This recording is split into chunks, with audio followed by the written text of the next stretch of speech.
We be live. Hi everyone. Make sure you like the stream. We're gonna get straight. Right. Let me actually make sure my audio is okay here, and we're live. Yes, we're gonna get started right away. Everything seems to be working. Let me know if you have my audio. I'm gonna check on my side as well. Okay. Yes, it's working. And you guys are liking the stream. Confirm in the live chat. Yes, Seed is saying hi, Seed. Hi, D. Born somebody, I don't know how to pronounce your name, like the stream. Great.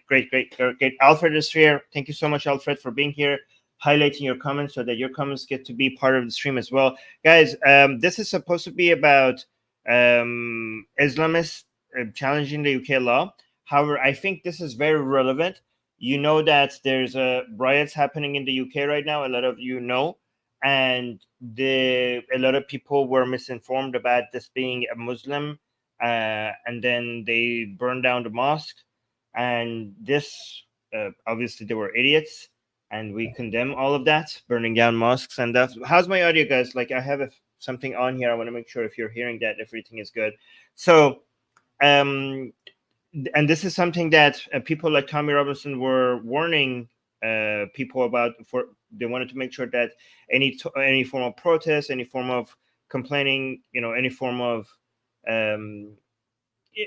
presence in the streets of people who want to make sure, who want to save their country, people who are patriotic, people who want to are opposed to their way of life being changed, their values of their countries being changed, mass migration basically being threat to their countries. At some point, some people are going to do something stupid that the government is going to take advantage of all of that, of that incident, and trying to paint all of these patriots, all of these people who are just concerned about the values of their countries being threatened. They're going to try to paint them with the same brush. And just that was the prediction, that at some point this is going to happen. And it did happen. And, the predictions were correct. The government is coming out and acting like this represents all of the people who they label as far right, right? And it's very interesting how they don't do this on the other side. By the way, when it comes to the Islamic challenge to the UK, this is going to make everything a lot more difficult, right? Because at some point you're going to have some idiots, some bad actors, some people who are bigots, some people who don't know how to verify information, and some, even if they had verified, the proper response was not to violate the law, not to destroy property, not to attack and burn down a mosque. All of that is insane, obviously. But I don't need to tell you that the vast majority of the people who in the UK are opposing mass migration, who are opposing the Islamization of the UK, who are supporting people like Tommy Robinson, they all already knew that this is idiotic. They do not endorse any of this behavior. Tommy Robinson himself, for example, has been very, very, very has repeatedly told his followers, and has been very concerned about anyone trying to do something like that in his name. So they know this, they have seen this. Like, these people are not idiots. They know that these people who they call far right, they do not endorse this type of behavior. But again, it doesn't stop them for them to take advantage of this situation to try to just label this entire movement, this entire patriotic movement, as violent, and to try to come for all of them. So let's listen to what Starmer is saying here, and see if what you guys think. Okay, so Alfred, please make sure that you star people's comments. I want to see, especially people from the UK, if they have any opinions about this. Let's listen to this. How many minutes is this one? This is 2 minutes, so let's just go through it all the way without pausing, and then we'll respond to it. I utterly condemn the far-right thuggery we've seen this weekend. Be in no doubt, those that have participated in this violence will face the full force of the law. The police will be making arrests, individuals will be held on remand, charges will follow, and convictions will follow. I guarantee you will regret taking part in this disorder, whether directly or those whipping up this action online and then running away themselves. This is not protest. It is organised, violent thuggery, and it has no place on our streets or online. Right now, there are attacks happening on a hotel in Rotherham, marauding gangs intent on law-breaking, or worse, windows smashed, fire set ablaze, residents and staff in absolute fear. There is no justification, none, for taking this action, and all right-minded people should be condemning this sort of violence.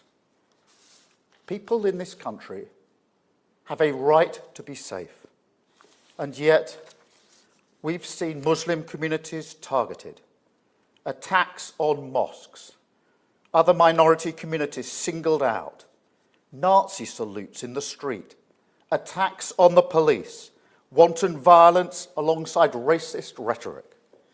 So no, I won't shy away from calling it what it is, far-right thuggery. To those who feel targeted because of the colour of your skin or your faith, I know how frightening this must be. I want you to know that this violent mob do not represent our country, and we will bring them to justice. Our police deserve our support as they tackle any and all violent disorder that flares up. Whatever the apparent cause or motivation, we make no distinction. Crime is crime, and this government will tackle it. Thank you. All right, so let's respond to all of this. Let's go line by line and respond to it, and then we'll go and bring in some new videos. So let's just respond to this line by line. By the way, Alfred, are you having a problem with highlighting the comments? Because for me, it's acting up, but is it okay for you? I utterly condemn the far-right thuggery we've seen this weekend. So yes, that was. So here's the thing: how come we condemn that as well? I mean, you guys agree that like the people who are, I hope most of the people in my audience would agree that, you know, burning down a mosque, attacking people, any form of, you know, violations of the rule of law, you know, because we are here in support. You know, we want people to protest orderly, you know, while condemning anybody who's doing violence or destruction of property. Obviously, we're against all of that. That is obvious. That is obvious. The question is, why did he not do the same speech when we were saying riots from minority groups or the, you know, attacks on from Muslims on non-Muslims, destruction of property, riots by, you know, pro-Hamas, anti-Israelis, when people were coming out and chanting support for Hamas, or were coming out in the streets and chanting anti-Semitic chants, or when they were holding signs, you know, from the river to the sea, or when they were holding signs saying like, you know, this is why the rocks will speak out, like basically showing their genocidal tendencies, anti-Jewish sentiments.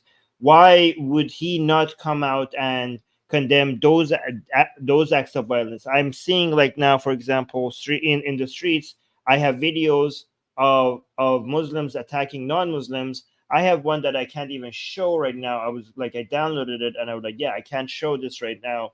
A 70-year-old man, who was like, I could see that he's being violently attacked by a mob of armed Muslims. So I don't know, I can't even show that. But like, where is he with all of, like, why is this one-sided? Why is it that you and also that will go, you see how he tries to do guilt by association and he generalizes it to the entire movement? But we will condemn both here. We're consistent. If you are attacking Muslims, if you're burning down a mosque, we condemn that. However, we condemn the other side as well. When Muslims are attacking non-Muslims, when the protests, you know, when the so-called pro-Palestinian protesters are rioting, when they have anti-Semitic chants, when they're attacking people, when they're asking for Sharia law, when they're threatening people, saying that they want to bring a society where they could execute people who leave Islam, apostates, Like, where are these people with when people with anti-LGBT views? They are growing in the UK, and we don't see speeches like this from you when that is happening. Like, how come you waited until you had one incident like this, and you come out and give a speech like that? But when you have other riots, when you have like riots from the, I don't know, what was the other riot, from the Romani community and the Muslim community and the pro-Hamas community, and then so many other things, you're nowhere to be seen. Like, where is the consistency? Like, it seemed like these people were just hoping for this to happen,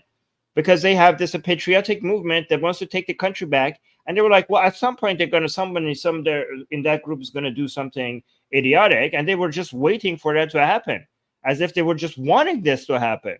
Because if this was about law and order, and protecting the country and protecting peace and stability in society, they would be consistent, and they would be calling out the other side as well. But they're not. Okay, yeah. So when you highlight the comments, it takes a while for the comments to highlight. Yeah, it seems like StreamYard is acting up. So just Alfred, just do that. Just highlight the comments with that in mind. StreamYard is acting up right now, so some of your comments will show up a little bit later. But let's continue. No doubt, those that have participated. Yeah, like D is saying, and they're blaming Tommy for other behavior. Like, I don't understand. Tommy is the one that constantly insists and constantly reminds his followers not to go violent, to obey the law.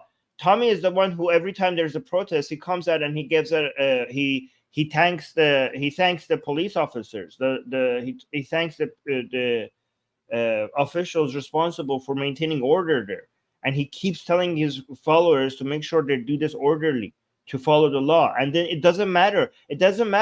As long as you're being patriotic, as long as you're trying to stop mass migration to your country, you will be labeled far right. And if anybody anywhere does anything racist or violent or destroys property, you're just going to be associated with them. Like, this is they were waiting for this. They wanted this to happen so that they could just paint the entire movement with the same brush.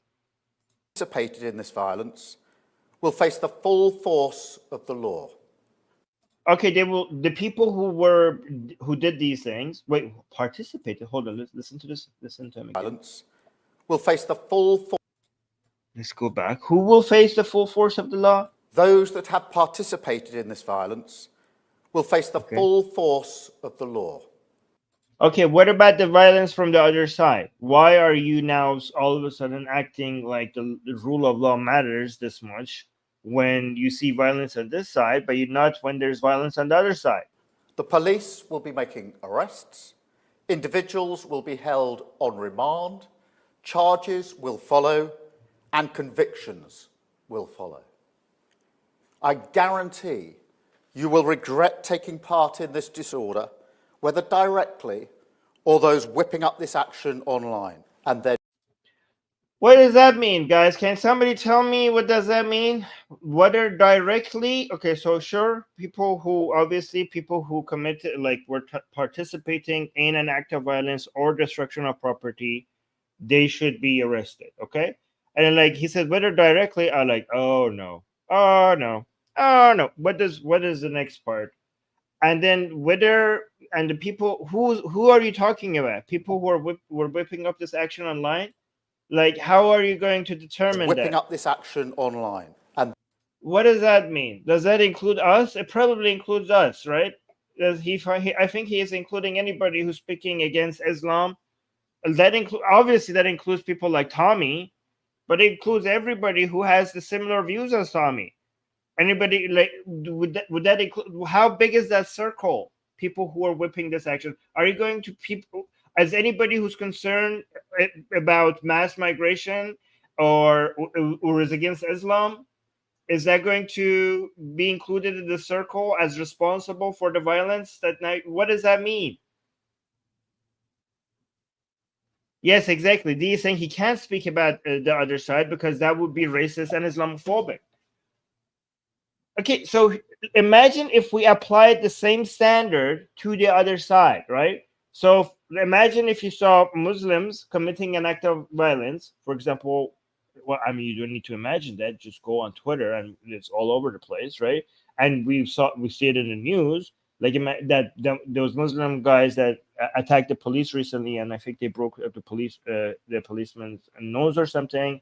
Remember that? So there's a lot of I'm seeing, like, I just saw a more recent attack that I just told you that I can't show you. There's full of them. Like when I was in London, they told me that in this area, this Muslim area, there's a lot of knife attacks. And while we were speaking, there was a report of a knife attack. Like it's just like in that area, right? So there's in the Islamic, there's a lot of violence by the other side, let's say you even were responding to them and you were enforcing the rule of law equally, but what you wouldn't do on the other side is to say that you wouldn't say what you just said right now, that we will go and hold responsible the people who are promoting this online, because that would require you to basically ban Islam. So listen to this. See how if you were applying the same standard to the other side, you would have to go get the Ali Dawas and the Muhammad hijabs and the Smile to Jannahs of UK, because the violence from the other side, a lot of it, like for example in what is that, the speaker's corner, right? When you attack the Christians just because they're exposing Islam, and there's a knife attack. What's her name? That Christian lady that the Muslim came and stabbed her because she was exposing Islam, right? There's no speech about that. Like imagine if there was a speech about that, like because a Christian was stabbed, okay, by a Muslim because she was talking about Islam and exposing Islam, right? Yeah, Hatun. Yeah, that's her name. Yes, Hatun. Thank you. So Hatun, when she was speaking about Islam, where is the speech for that? That's an act of violence just because somebody has the opposite view of yours. And then if you want to apply, and there's a lot of them. Actually, the list of, if I just listed all the violence that is coming from the Islamic side, it would be a lot bigger than what just happened here. It would be so much bigger. But imagine if Starmer came and he said, like, okay, we want to enforce the rule of law and arrest these people. We will be like, okay, fantastic, go and arrest the people who are committing this violence, and you're making a big deal out of it and giving a speech. And then he followed up by saying this. Imagine if this was a response to a Muslim attack, okay? You will regret taking part in this disorder. Imagine if he was saying this about Muslims in the UK, some violent Muslims in the UK. Directly, or those whipping up this action online, and then... Or those whipping up this action online. That would mean basically Islam, anybody who's promoting Islam, right?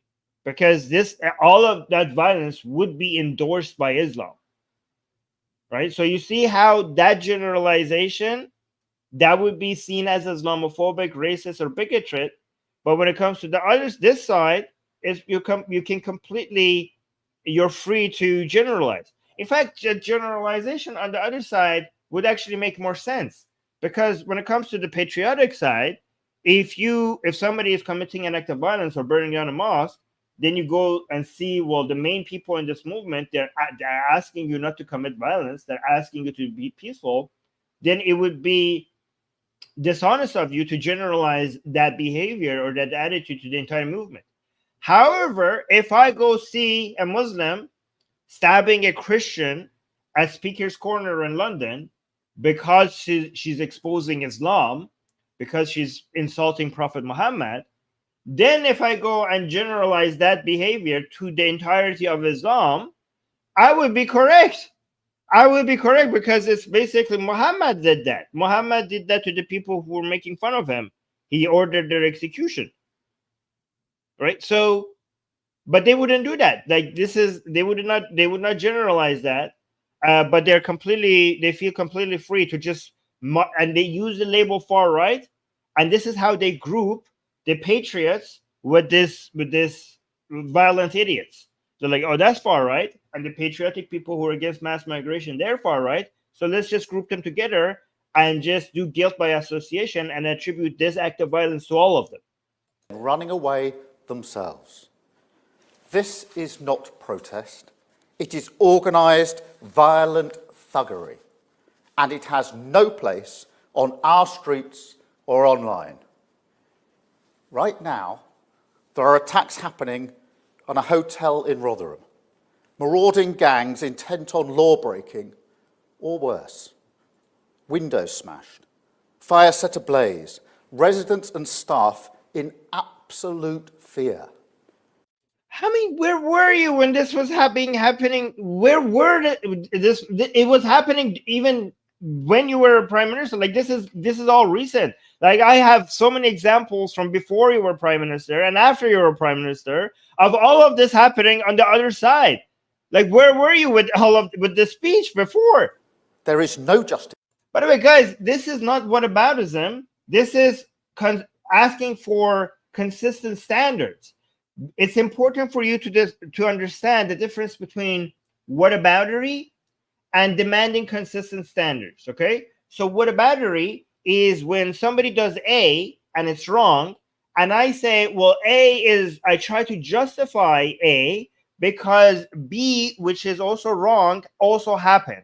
If I try to justify A, which is a wrong act, because B happened, which B is also a wrong act, that is called whataboutery or whataboutism, right?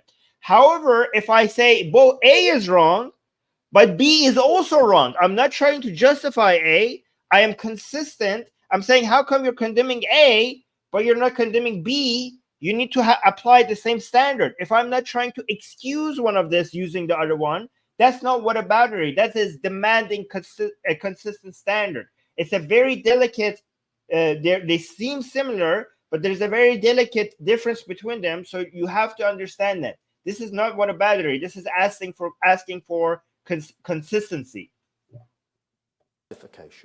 None for taking this action. And all right-minded people should be condemning this sort of violence. People in this country have a right to be safe. And yet, we've seen Muslim communities targeted, attacks on mosques, other minority communities singled out, Nazi salutes in the street. Okay, yeah, these are all bad. Minority communities singled out, attacked, does Nazi salute, all bad. Okay, how about the non-Muslim community and the white people being singled out? What about the non-Muslims being singled out by Muslims, especially LGBT, especially Mortads? What about all the people who in the UK who are living double lives as ex-Muslims within their Muslim families, living in fear? You say people shouldn't be living in fear. There's an entire generation of ex-Muslims living in fear under their Muslim family because they don't know what's going to happen to them if they're found out to be ex-Muslim. What about all of that? What about all of the violence that you're seeing? What about all this? What about the YouTube channels that are coming out of the UK with Muslims promoting Islamic, extremism, i.e., basically Islam itself? Why none? Where are you guys when all of that? That is happening more. That is happening more from the other side. Like, what are you like? How are you are you blind to this, or are you just, doing this on purpose? I don't know. I don't know if this is negligence or malice. I don't know. In the street, attacks on the police, wanton violence alongside racist rhetoric. So no. Yeah, I mean, we have Ali Dawah, for example, one of the biggest YouTube channels. They're like, oh, people who are stirring this up on social media or online. Like we have one of the largest Islamic YouTube channels, English YouTube channels in the world. All the main Islamic English YouTube channels in the world come from the UK.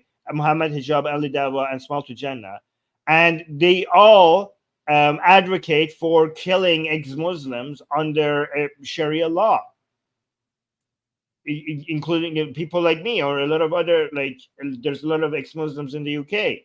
And they are also not shy about mentioning that they want to bring Sharia law to the UK, and under Sharia law, all of these people would be executed. And they brag about that on their channels, and they say they're proud of that. Ali Dawah said that openly, and he was not arrested. He did not lose his YouTube channel. He wasn't even demonetized. He didn't even give it a strike. He didn't even get a strike for it. But the other side is like, hey guys, come to the street, show your dissatisfaction with your government peacefully, a peaceful act of protest, be patriotic, oppose mass migration, do this peacefully, make sure, thank the police for their service, all of that, and you still get the label of far right, and then somebody somewhere does something idiotic, and then like, okay, now we should just shut you all down. They're coming for you. They're coming for your accounts. They also now want to take away your free speech because a couple of idiots somewhere in London did something violent. I won't shy away from calling it what it is. Far-right thuggery. See, far right. See, this is these words, right? Like Islamophobia, far right.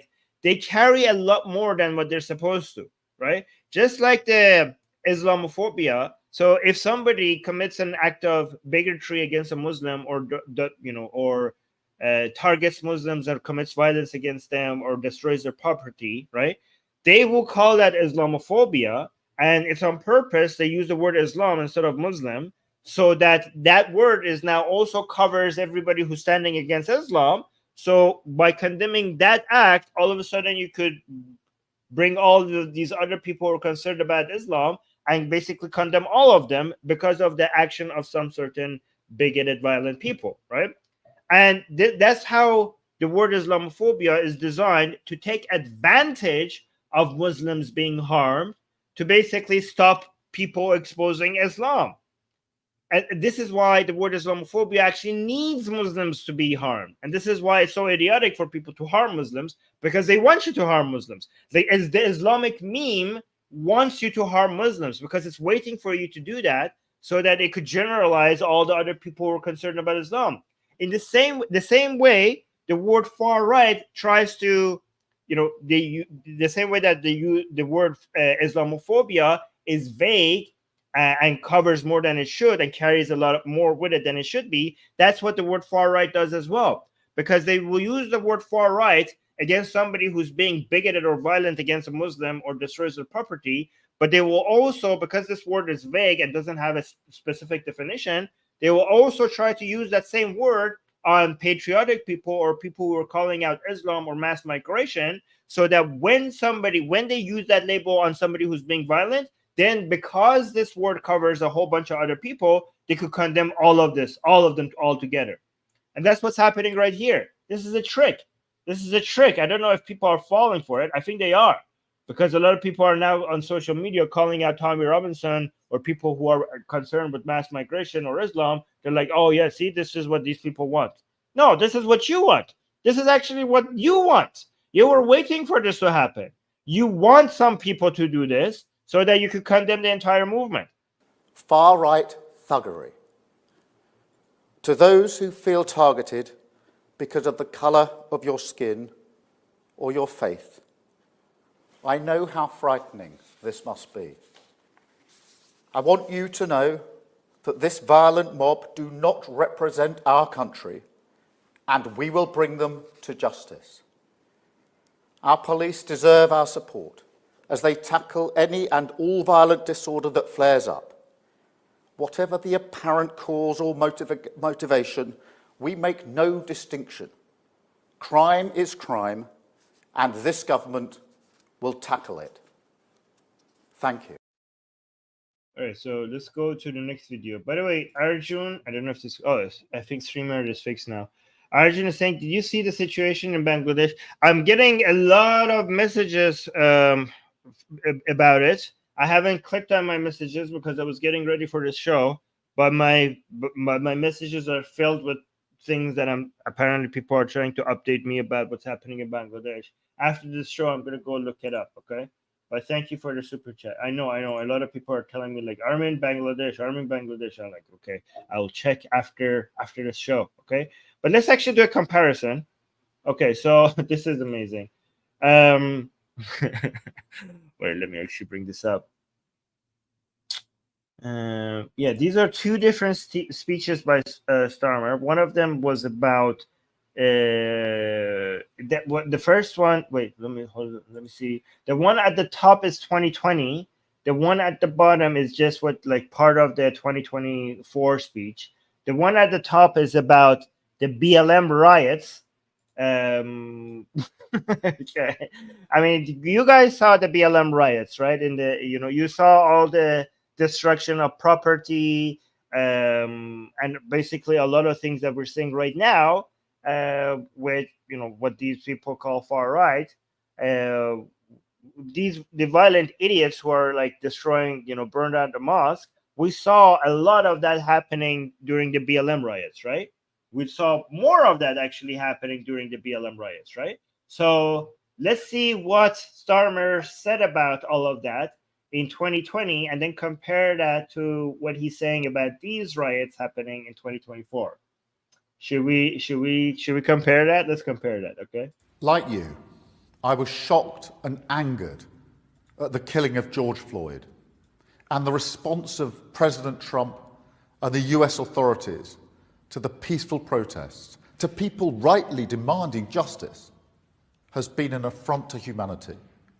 The last week has shone a spotlight on the racism, discrimination and injustice experienced by those from black and minority ethnic communities in the US, in the UK and across the world.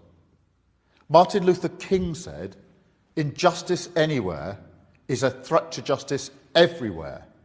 That's why today I've written to the Prime Minister asking for his assurance that the British government is doing all that it can to urge President Trump to respect human rights and the fundamental democratic right to peaceful protest.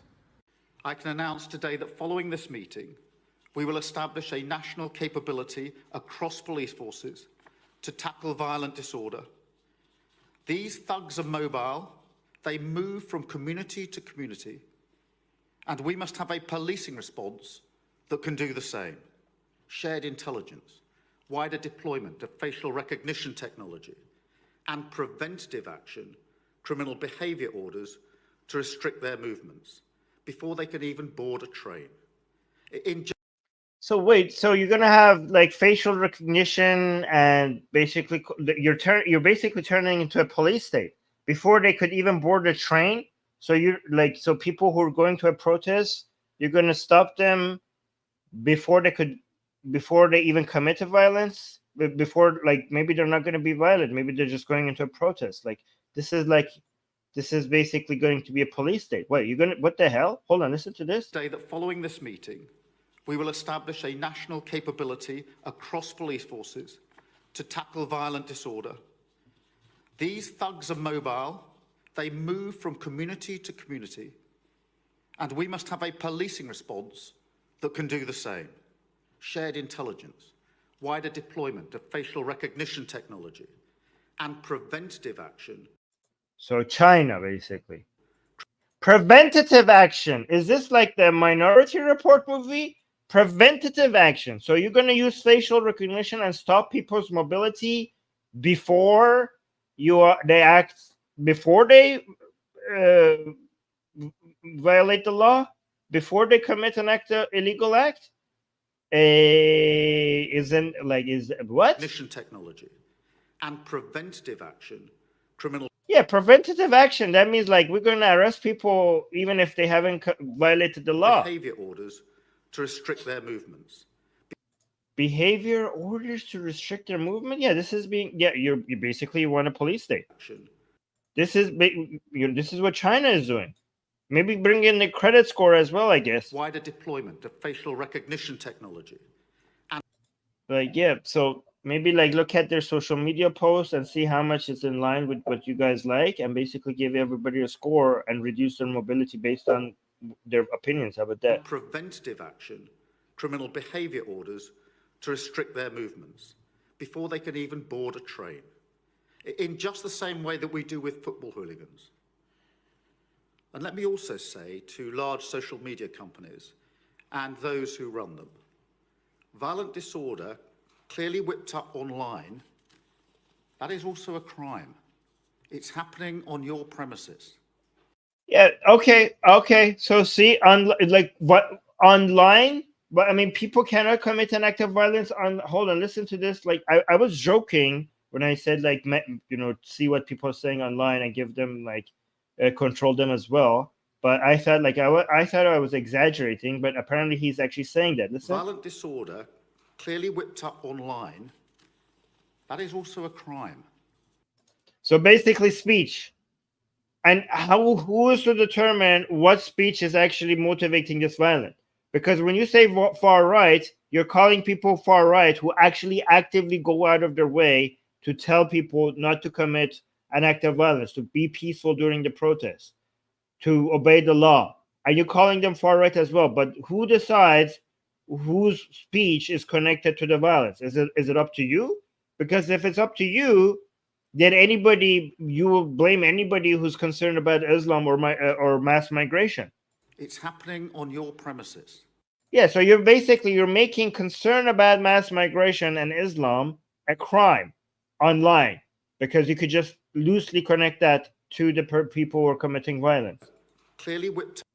I mean, guys, imagine if this standard was applied to the Islamic side, it would make Islam illegal. Imagine Starmer coming up and saying, like, yeah, Islam, the hadith of Prophet Muhammad encourages violence, so obviously that should be illegal. I mean, based on UK law right now, Islam would be illegal, because anything that is promoting acts of violence, if that's illegal, then the Quran and the hadith should be illegal. I mean, if they were being consistent with their laws. I mean, I'm not saying that should be legal. I'm just saying if they were being consistent, that would be illegal. Online, that is also a crime. It's happening on your premises. And this is very dangerous. Look, he's saying online speech, that's also illegal, and it's happening on your premises. What the heck? This is fear-mongering. And let me also say to large social media companies and those who run them, violent disorder clearly whipped up online, that is also a crime. It's happening on your premises. What? And the law must be upheld everywhere. That is the single most important duty of government. Service rests on security, and we will take all necessary action to keep our streets safe. See, guys, so whether it's Muslims, BLM, the patriots, or whoever is concerned about Islam or mass migration, okay? So we always know that there's going to be a main body of it who's not going to commit an act of violence, and a percentage of it that is going to do riots, burn property, and commit act of violence, right? So even when it comes to BLM, we want to call out the burning of property and destruction and everything like that. But obviously, there's a huge body of it that didn't do that. But the part that does that is going to cause a lot of destruction, like the BLM. So even if, for example, like from the BLM side, even if 90% of it hasn't committed any destruction of property, the part of it that did destroyed more property than what we're seeing here, right? If you add up all the property destruction from the BLM riots, it was more than this. But what you're supposed to do as a politician is to condemn the part of the protest that is violent, right? If you're trying to actually do something useful, but also hear the other side, to acknowledge that there are some legitimate grievances here that you're hearing. So yes, I would say this is the destruction of property, the violence, that is illegal, and we will deal with those people, right? Aggressively deal with those people. That's what you should expect from your government. Okay, fine, that's good. Do that, but do that consistently with these white, maybe with these white guys, or what you call far right people. You guys call far right people. You try to generalize them, but again, do that with the Islamic riots, or the anti-Israeli, pro-Hamas, riots, and do that with, I don't know, BLM riots as well if they're destroying property. Be consistent, but also if you are trying to de-escalate, you also have to come out and say that there is another side of this protest that has legitimate concerns, and I am seeing it. I am hearing it. I will address it. I will try to resolve it. You guys have a point. You have to do both. because it makes me think that they want more riots. It makes me think that they want more chaos, because to reduce chaos, you actually have to make the people feel like they're being heard. If you only focus on the part of the protest that has turned into a riot and ignore the other ones that has not turned into a riot, that they want to protest peacefully, then you are going to turn more of the protest into a riot. Because they think like, okay, well, you're not hearing us. You're just going to treat us like we're all being violent. So maybe being violent and being aggressive is the only way to be seen, because you're treating us like we're invisible unless we do something crazy. And they know that. If they were trying to de-escalate the situation, they will acknowledge, they will condemn the violence and the property destruction, and they will enforce the rule of law. But to make sure that more of this protest doesn't turn into a riot, they will try to address the legitimate grievances and complaints that the protests are. They will make them feel heard and seen. But they're not doing that. There's not any part of this speech that recognizes, like, for example, if this was, I don't know, BLM, and the rioting and violence has gotten to the point that could not be ignored. If he was giving a speech, I would guarantee it, he would condemn the violence, but he will also say the vast majority of the protest is peaceful and we hear it and will address it.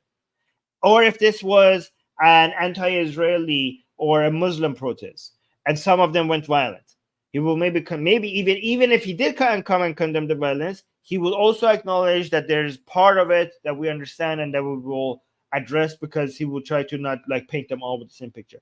But for some reason, when it comes to white people, or when it comes to patriots, or when it comes to anybody who's afraid of Islam, all right, when it comes to that, they don't do that. They were just like, yeah, you're all the same. You're all the same.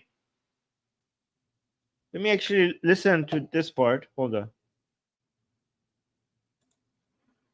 This is the part that is actually getting quite dangerous, because they're coming for your speech.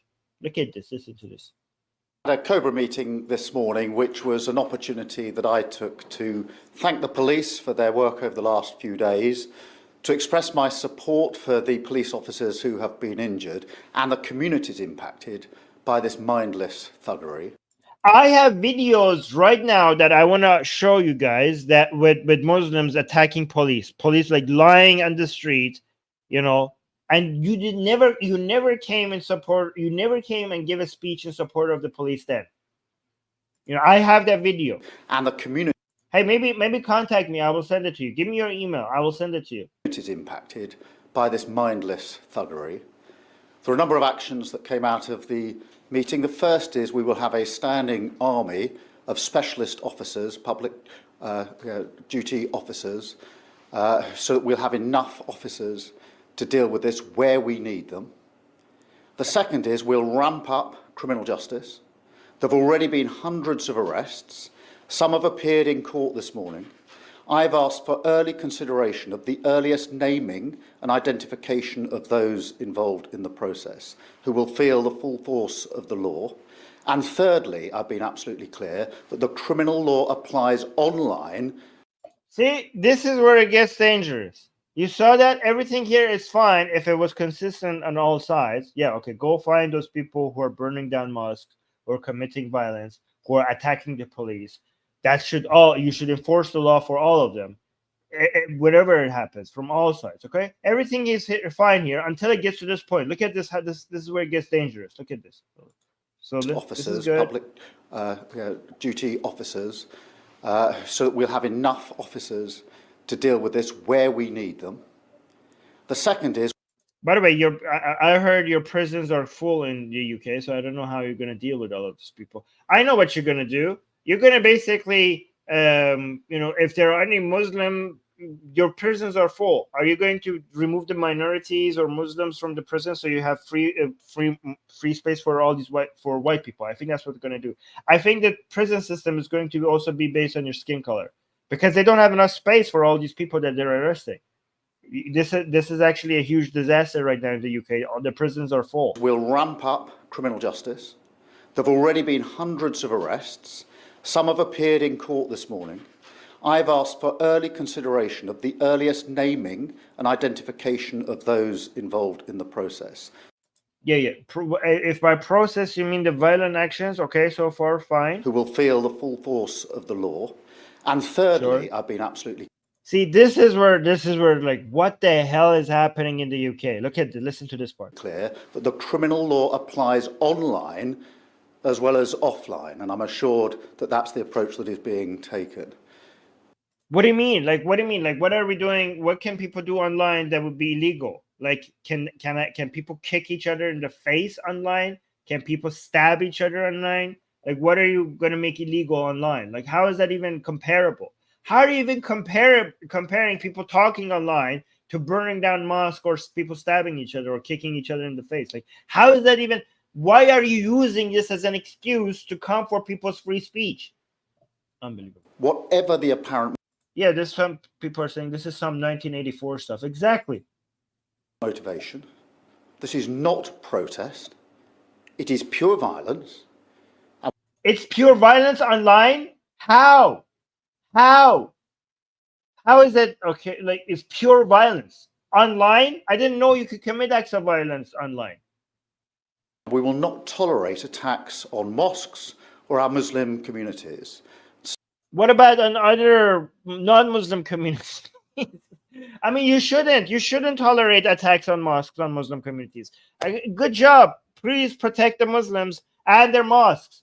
But can you also protect everyone else? Like, why are you not saying this when there's attacks from Muslims to non-Muslims? Where are you when it happens from the other side?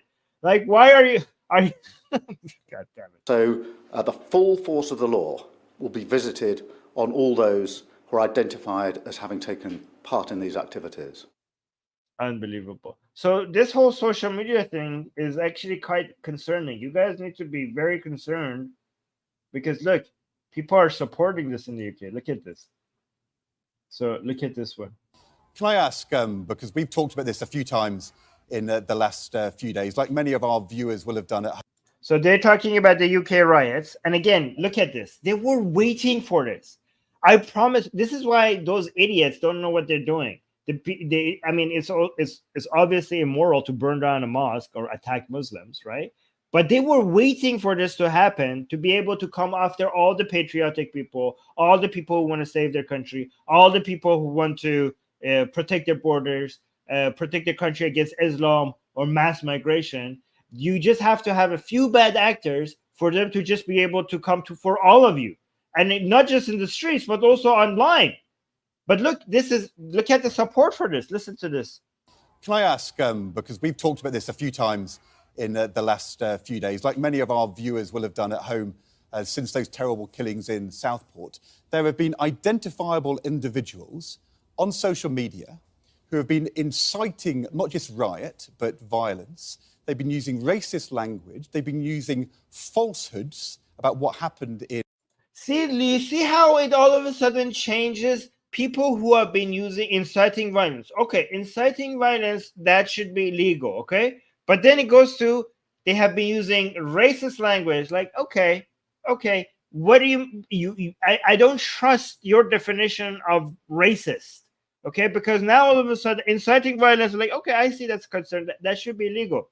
But then all of a sudden, when they keep talking, they also all of a sudden include a whole bunch of other categories of speech that they don't have like very definite definitions for. And all of a sudden it could include all of us, including anybody who says like, hey, Islam is bad, Islam is not good. All of a sudden we're racist. But so what else? Racist, and then what else? Hold on. About what happened in Southport. This is happening.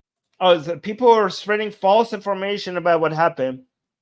Also, by the way, if that should be illegal, a lot of you should be charged with something, because I saw a lot of you also posting stuff about, I don't know, the far right doing some acid attacks or something that eventually it came out that it was false. So, but you also report a whole bunch of things and misinform people.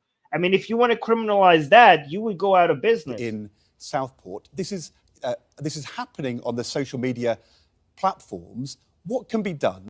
See, this is this is just mainstream media trying to take out using Muslims, or using again. This is how they use Muslim misery. This is when they want Muslims to be attacked. Like us who are anti-Islam, we don't want Muslims to be attacked. Many of us, most of us don't want Muslims to be attacked.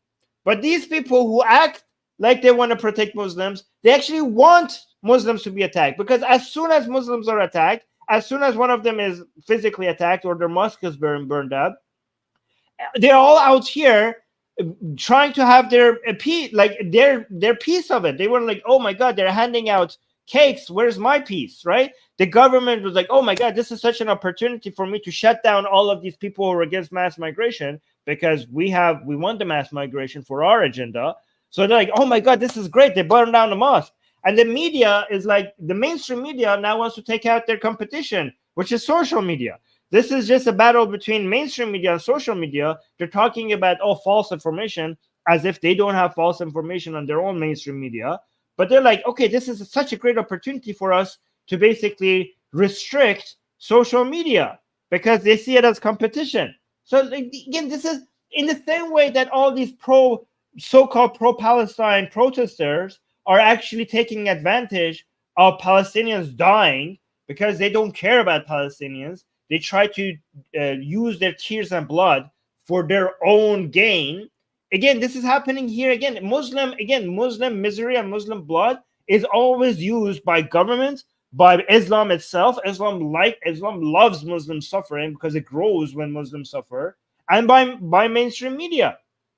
This is why the anti-Islam people should not be anti-Muslim, because these are anti-Muslim. We are not. We're pro-Muslim. We're anti-Islam. Okay, but because they are the ones who take advantage of Muslim misery.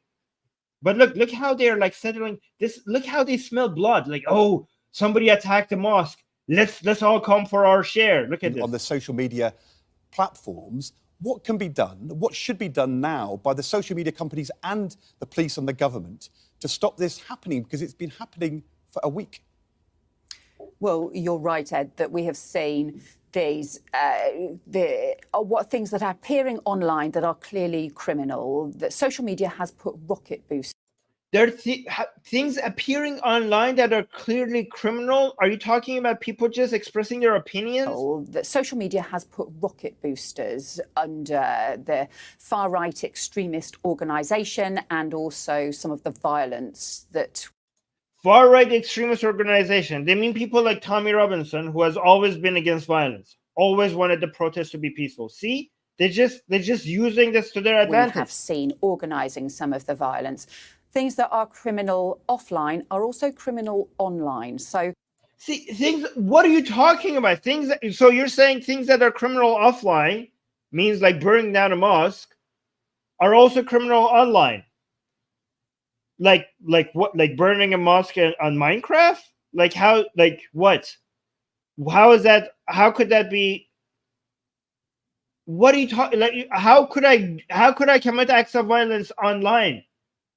Okay, so guys, make sure if you build a mosque on Minecraft, you don't burn it down. We also expect the police to be pursuing criminality, illegal material that is online, and to make sure that they also face the full force of the law. And there's also an issue about social media companies here.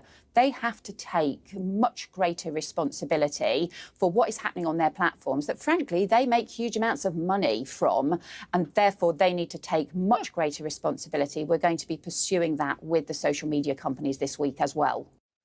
This is just them being bitter about social media making so much money and mainstream media not having the position they had before. So anything that happens, they're going to come and blame social media and be like, they're making so much money, let's restrict them.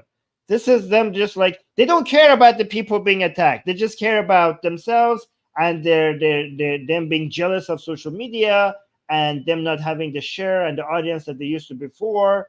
And now they're coming for your social media because that's where people get to actually participate in conversations and stuff. That's what's happening here. That's what's happening here. Let me actually bring up another video.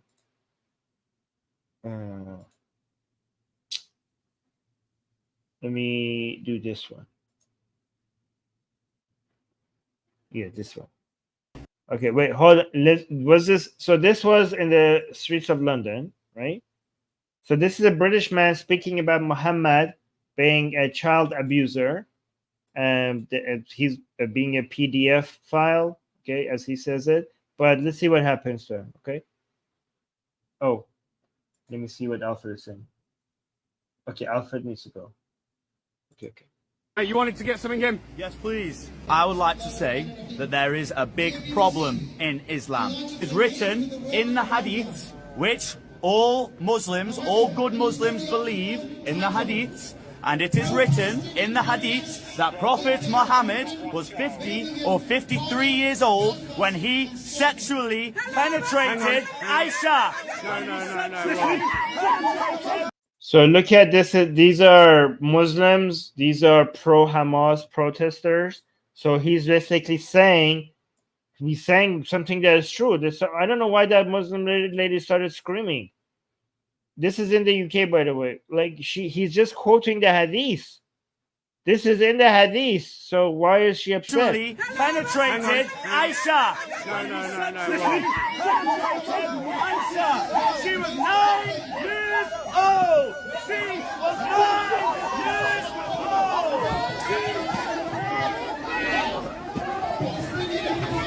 Look at these people attacking the man. He's basically quoting their own scripture to them. Okay, let me.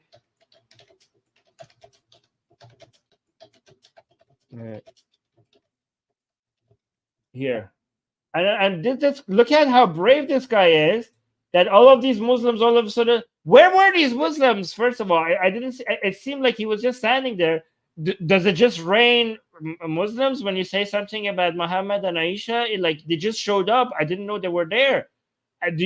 Is it like in London? If I just say like, hey, Muhammad had sex with a 9-year-old, do just Muslims just appear to attack? Like what is, how does that happen? I didn't know even that they were even there. Hold on, let's You wanted to get something in? Yes, please. I would like to say that there is a... But the guy is so... Look, do you see how brave he was? Because when if I'm attacked like that, I would be like, okay, you know what? Never mind.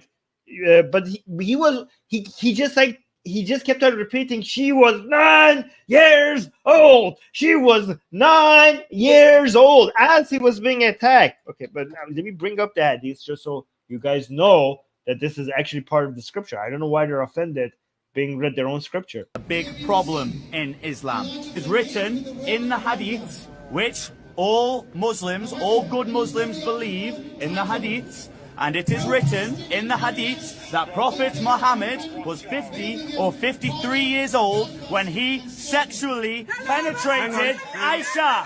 No. Aisha, she was 9 years old. She was 9 years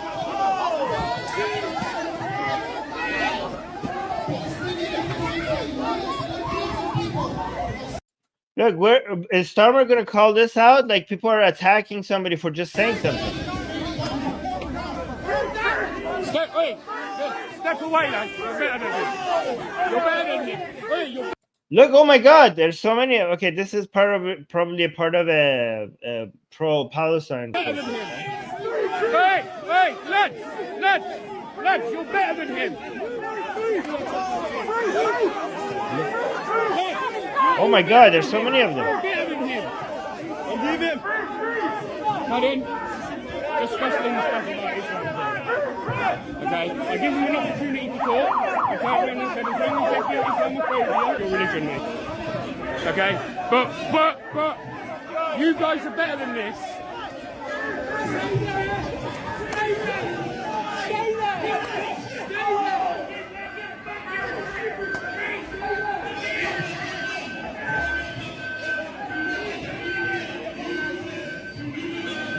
That weren't exactly a clever move, mate, was it?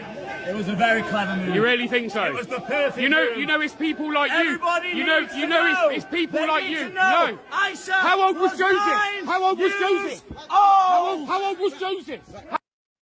Oh my! Look at this. This guy is a hero, guys. This guy. So the cameraman coming and saying like that was not a clever move. He's like it was a very. But anyway, why is he being arrested? Why is the police treating him like this? He's just speaking, and he's like it wasn't, and was like it was not, and he's standing by. Look how brave he is. I love this guy. Find this guy, and he keeps shouting it again. And look at the guy's defense. He's like, how old? Like, look at this. This is amazing. This is beautiful. Look at that. Look how defiant he is. I'm in love with this guy. What the hell? This guy's a hero. Even after all of that, like that was not clever. Like it was a very clever move. She was 9 years old. That should be our chant. Look at this. This is beautiful. Look at this. That weren't exactly a clever move, mate, was it? It was a very clever move. You really think so? It was the perfect You move. know, it's people like Everybody you. You know, it's people They like need you. to know. No. Aisha How old was Joseph? blind, How old was used Joseph? all. How old was Joseph? Like, why is the guy camera like, oh, it's people like you who what? Like, it's people like you who tell the truth. It's people like him who tell the truth. And then he's like, how old is How old is who? He's just trying to talk. How old was Joseph? How old was Joseph? Okay, so yeah, the other people have other stupid scripture as well. Doesn't make what he's saying any more untrue. Like, I don't know. Do you know if this guy is a Christian? He might be an atheist. Like, as if he cares. Are you by saying what about?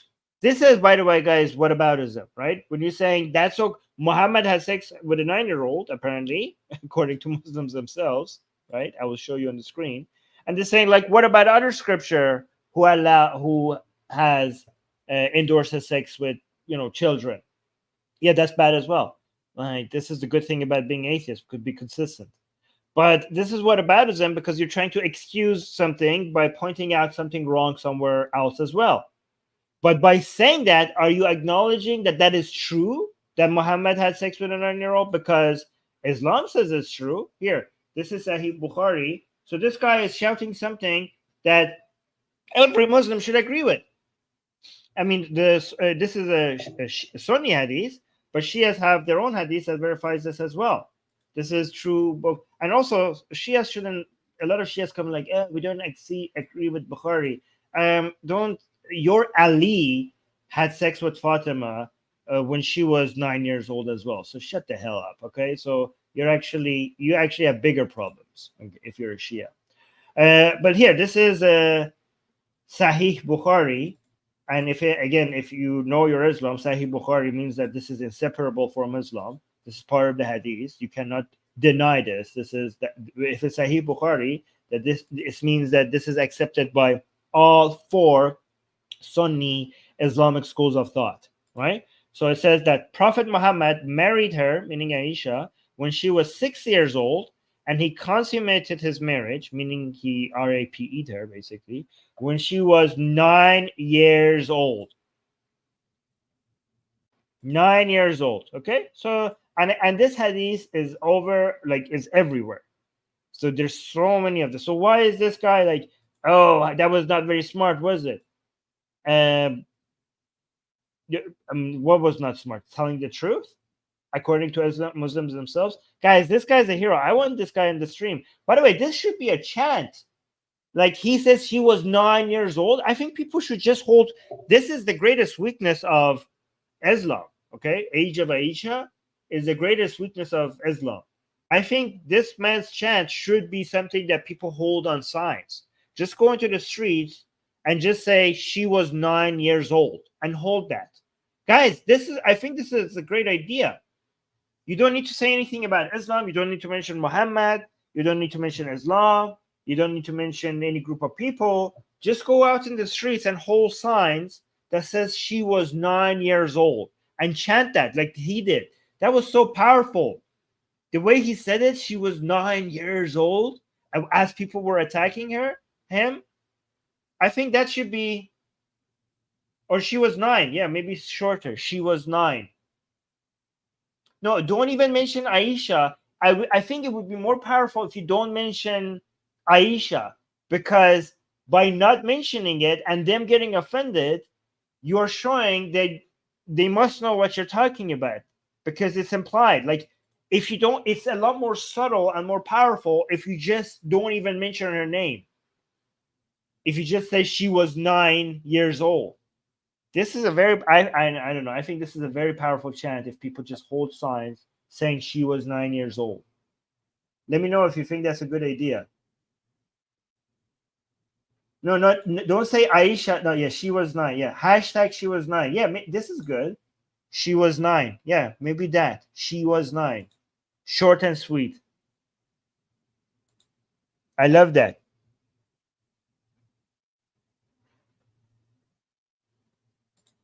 Oh, so Arjun is saying, but wouldn't the Islamists counter it by saying it was common at the time? First of all, it wasn't common at the time, but we want them to say that, okay? Because let them come and say that, because then they are confirming, then more people will be aware that their prophet did that. Their prophet that is supposed to be a role model, your prophet. So they're like, oh, yeah, it was common back then? Okay, so keep explaining that. Like, let them do that. Explain to us why you think it was okay for your prophet, Muhammad, to have sex with a 9-year-old. Please keep saying that so more people know that your prophet had sex with a 9-year-old. The more they explain it, the more people will become aware that their prophet had sex with a 9-year-old. That's basically they're shooting themselves in the foot as they explain it, because nobody within the right mind would be convinced by that. You know, as long as, no matter how much they try to justify this, at the end of the day, they're just telling more of the world that their prophet had sex with a 9-year-old. Should we make this a thing, guys? Should we advocate for this? People showing up in protests and just saying she was 9. Hashtag she was 9. Let's make that a thing. Let's do another video. Let's do this one. Somebody trying to promote Sharia law. What is this? Yeah, this one. Okay. So, what is the context for this one? Hold on. This is on Piers Morgan's show. And there's this Islamist guy. This is Doctor. I know, I forgot his name. It doesn't matter. So he's trying to. He's talking. They're talking about Sharia law on Piers Morgan show. You want full Sharia law for this country? This country, I'm working for, our group works for Islam, the restoration of Islam in the Muslim world. You've revealed your beliefs in the answers. I believe in Islamic law, and I don't believe in the caricature that you try and present of Islam. Would you like Sharia law in this country? I would love to see you want Sharia law in this country. I don't want Sharia law in this country. Well, that's your wish. So you would? Yeah, but I would you? I believe it's the best system, but So I'm not working. Would you like it in this country? I'm not working. Yes or no? You know, the Islamic civilization. Yes or no? Was the only civilization. You'd be very quick to answer everything else. Yes or no? Islamic civilization was the only civilization that brought peace to the Middle East for Muslims, Jews, and Christians. I don't want this country to live under Sharia law. It's not talking about this. I'm talking about the Middle East. No, but you suggested you wanted it to be under Sharia law here. You suggested. Do you or not? Well, do you or not? What's funny? Okay, so you see what's happening here. What's happening here is that he's stuck between a rock and a hard place. Piers Morgan has got him trapped. Okay, so he can't. If you ask him, does he want Sharia law for the UK? As a Muslim, he should want Sharia law for the UK, but he also doesn't want to say that he wants Sharia law for the UK. Do you want? So the question is, do you want Sharia law for the UK? The answer is either yes, I want Sharia law for the UK, or no, I don't want Sharia law for the UK. Let's be fair. A third answer could be I don't know, right? But there's a problem. Imagine if he says no, I don't want Sharia law for the UK. Well, as a Muslim that is respected by the Muslim community, then that would be very controversial. He's like a well-known figure within the Muslim community, right? And that would be un-Islamic for him to say. For you to, because as a Muslim, especially somebody who's aware of Islamic teachings, you know that you're required to want Sharia law for the entire planet. That's what you're required to want. So he's not able to say, no, I don't want Sharia for the UK. He's not even able to say, I don't know. He's somebody who brags about being aware of Islamic law. He's somebody that is knowledgeable of Islamic law. So he cannot say, no, I don't want Sharia law for the UK. And he cannot say, I don't know if I want Sharia law for the UK. So those answers are not good for him. But he also can't say, yes, I want Sharia law for the UK, because that would be very problematic and controversial and telling and exposing Islam and the Muslim community and their goals. So he cannot. This is a question that he does not want to answer, and the answer is yes. He wants Sharia law for the UK. That's the answer. So see, this is why he keeps on ignoring the question and try to avoid answering the question. So what, with that context in mind, listen to him. You want full Sharia law for this country? This country, I'm working for our group. So this country is like, he doesn't answer. So first attempt, let's see how many times he tries to avoid the question. Instead of saying, yes, I do want it, or no, I don't, he says, I'm working. He starts focusing on what he's working on. So the first attempt at pivoting and not answering the question. Works for Islam, the restoration of Islam in the Muslim. So that's not the question. He's saying what I'm working on, which has nothing to do with the question. You've revealed your beliefs in the answers. I believe in Islamic law, and I don't believe in the caricature that you try. So now this is the second attempt at trying to avoid the question by saying, I believe in Islamic law, and I also don't believe in whatever you said, which is not the question. Would you like Sharia law in this country? I would. So the question is being asked again. Let's see if he answered it. I would love to see you want Sharia law in this country. So he's not answering if he wants Sharia law for the UK.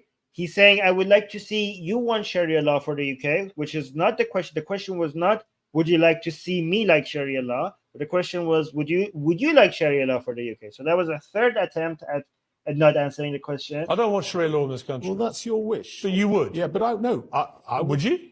So he almost answered it, but he's like, "What? Is that what? Would you?" I believe it's the best system. But so the question is, would you want Sharia law for the UK? He's saying, I believe Sharia law is the best question. The question was not whether or not Sharia law is the best question. The question was if you want Sharia law for the UK. So he avoided answering the question a fourth time. I'm not working. Would you like it in this? So for a fifth time, he said, I'm not working to bring Sharia law for the UK. The question was not whether or not you're working to bring Sharia law for the UK. The question was if you want Sharia law for the UK. So that was the fifth attempt at avoiding the question. Like it in this country? I'm not working. Yes or no? You know, the Islamic civilization. So again, he was repeating again that I'm not working to bring Sharia law for the UK. That was not the question. That was the sixth attempt at avoiding the question. And then, let's see. You know, the Islamic civilization yes or no? Was the only civilization. You'd be very quick to answer everything else. Yes or no? So he's now that's the seventh attempt. He's trying to change the topic to talk about how great the Islamic civilization was, which has nothing to do with the question. Again, guys, this is 36 seconds in, and so far we had 7 attempts to shift the conversation and not answer the question in 36 seconds. Islamic civilization was the only civilization that... Again, another attempt at saying the Islamic civilization was great, which was not the question. This is the 8th attempt at avoiding the question. Peace to the Middle East, Muslims, Jews and Christians. I don't want this country to live under Sharia law. It's not talking about this Middle. I'm talking about Middle East. Yeah, but you suggested... So I don't even know what that last one was. He was not answering the question again. It was like, what? I'm talking about this Middle. I'm talking about Middle East. Yeah, but you said... So he said, I'm talking about the Middle East. Okay, well, he's not asking you about the Middle East. He's asking you whether or not you want Sharia law for the UK. So that was the ninth attempt in changing the conversation and not answering the question. Suggested you wanted it to be under Sharia law here. You suggested... Do you or not? Do you or not? What's funny? Okay. I think that was like the 10th attempt. So the whole video was 53 53 seconds long, and he attempted 9 times to avoid answering a very simple yes or no question. Do you want Sharia for the UK or not? 9 to 10 times, 9 or 10 times avoiding the question and answering different questions, which could only be explained by he actually wanting Sharia law for the UK. Because if he didn't want Sharia for the UK, he would just say, no, I don't want Sharia for the UK. That would be a very simple answer, okay? But he knows that's a very controversial thing to say, so he just avoided answering the question, right? So just wanted to expose these guys for you to see what these guys are doing. But this has all been very dark. For the last 3 videos, I'm going to show you something fun and weird.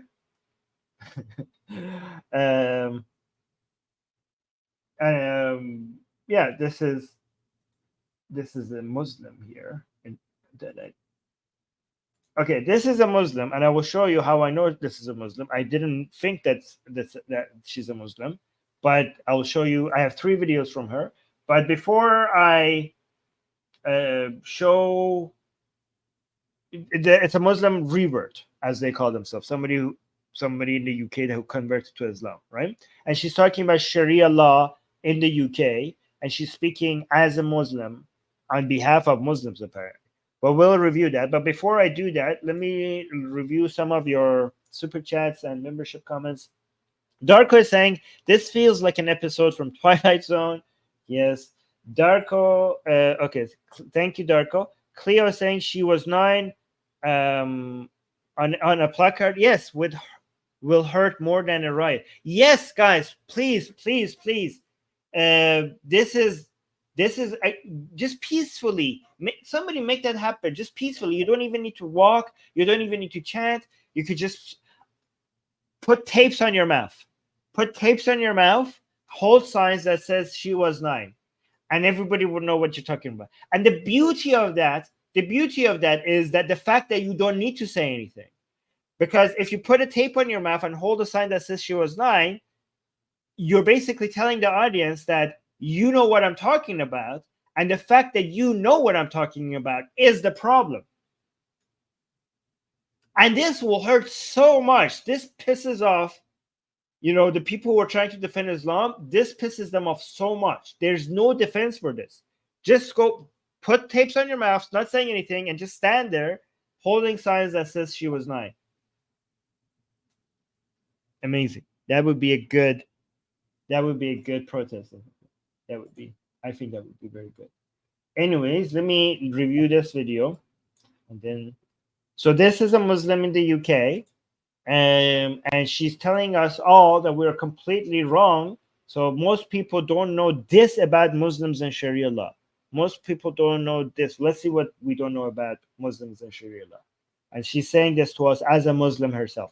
Look at the decoration behind her. She has Islamic decoration in her home as well.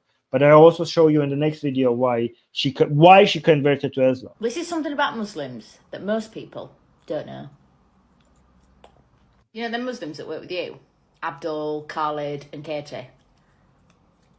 Well, before that thing, Sharia law, even though they follow Sharia law and they live in the UK, doesn't mean that they want Sharia law in this country and for everybody to follow it. Not trying to turn this country into a country that follows Sharia law. Muslims don't think that England should be like Saudi. They don't even really think about that. Do you know how I know?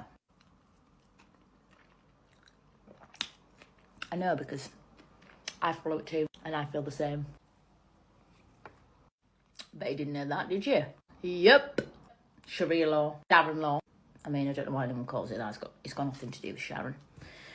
Better let Tommy and the boys know. They were misinformed. Yep. First of all, she's making me hungry. But, hold up. So her whole point... Hold on. Let me...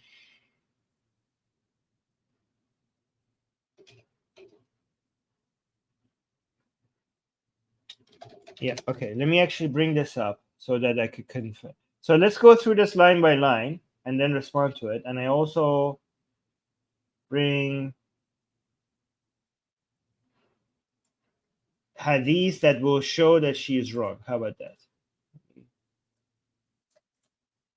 Because she doesn't know her Islam, and let me bring up some hadiths. Okay, so let's go through this and respond to this live. This is something about Muslims that most people don't know. You know, the Muslims that work with you, Abdul, Khalid, and Katie. Well, before that thing, you know, Sharia law. Even though they follow Sharia law and they live in the UK, doesn't mean that they want Sharia law in this country and for everybody to follow it. Not. So she's saying that just because Muslims are following Sharia law, that doesn't mean they want everybody to follow Sharia law. Okay, and what's her evidence Trying for to this? turn this country into a country that follows Sharia law. Muslims don't think that England should be like Saudi. They don't even really think about that. Do you know how I know? How do you know? I know because I follow it too, and I feel the same. Because I follow it too. So she's saying I follow Sharia law. First of all, you do not follow Sharia law. I mean, you're not covering your hair, so you're not following Sharia law. So.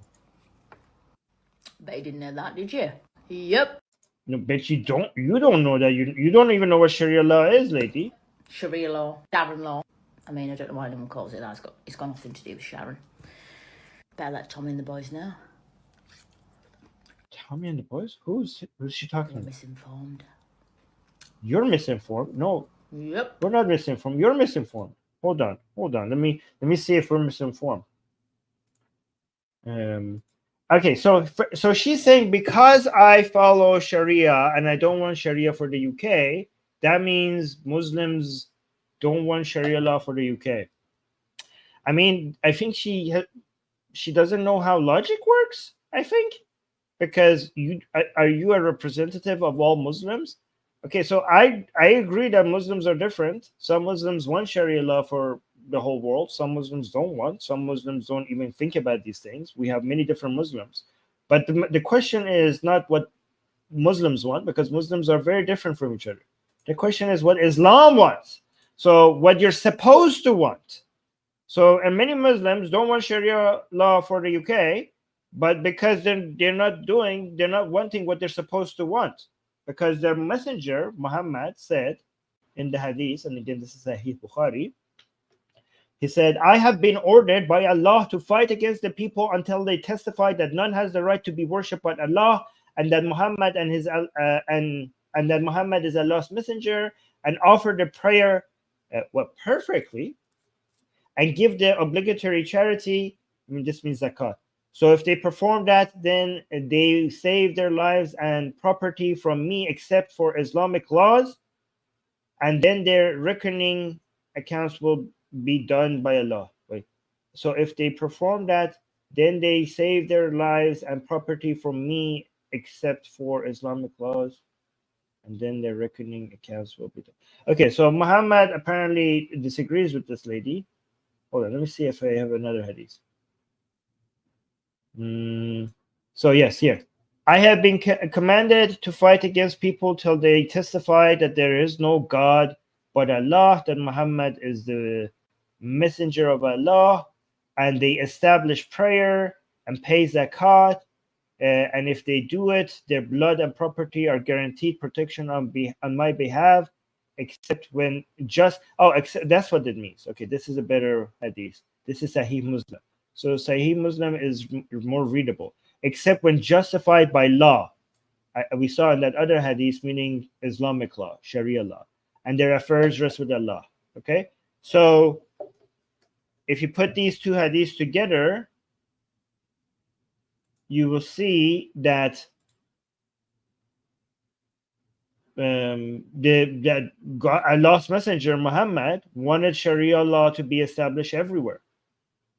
And that's how we also have Quranic verses with tafsir that shows that, yeah, you're supposed to fight all the unbelievers until the zakat is being paid, until people everywhere testify that Allah is God and Muhammad is prophet, and people will be protected unless they do something that violates Sharia law.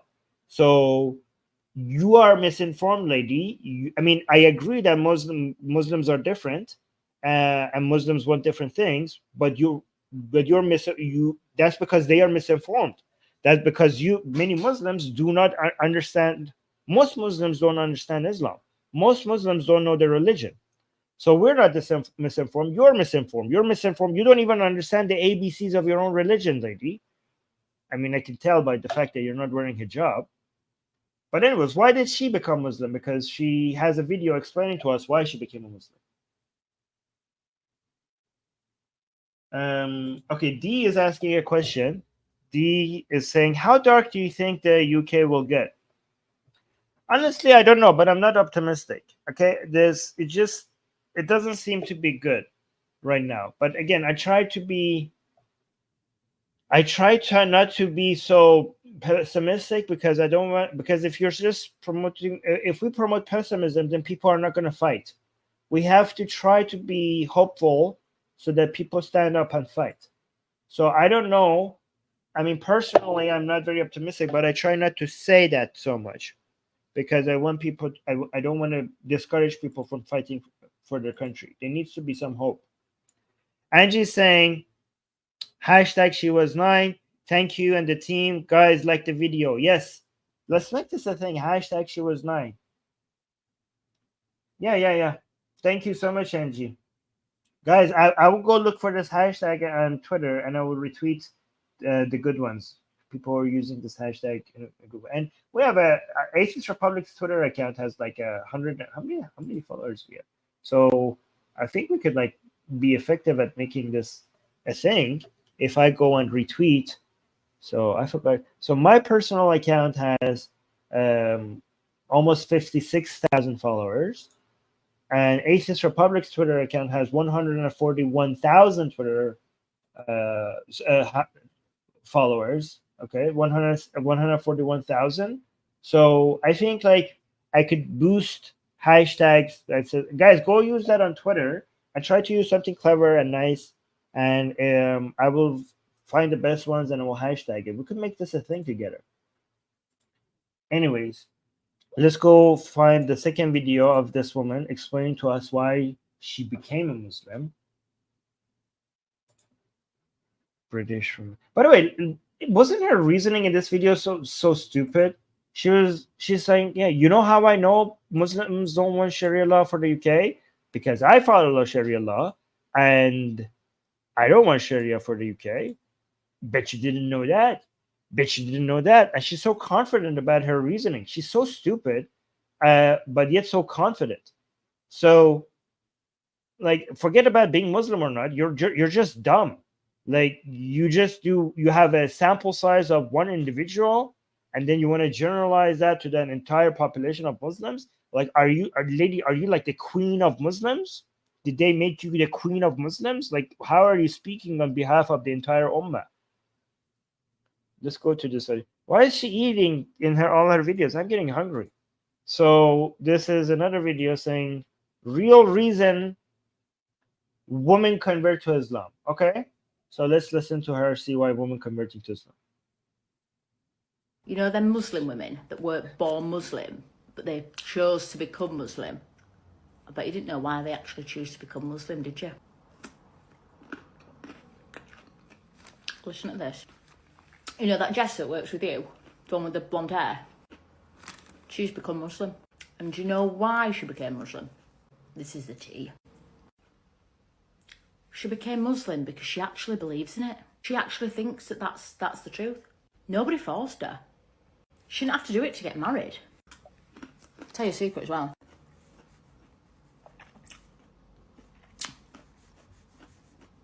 I did the same thing 8 years ago. And I did it because I'm like Jess. I actually believe in it. Like, genuinely. Nobody forced me. Bet you didn't know that, did you? Yup. We actually do it because we believe in it. Huh. Is she trying to be this cringe? Or is that on purpose? Or is that just her nature being this cringe? I think she's trying to be. People, like, it's hard to just be naturally this cringe. She must be trying to be cringe. No, I don't know. So she's saying that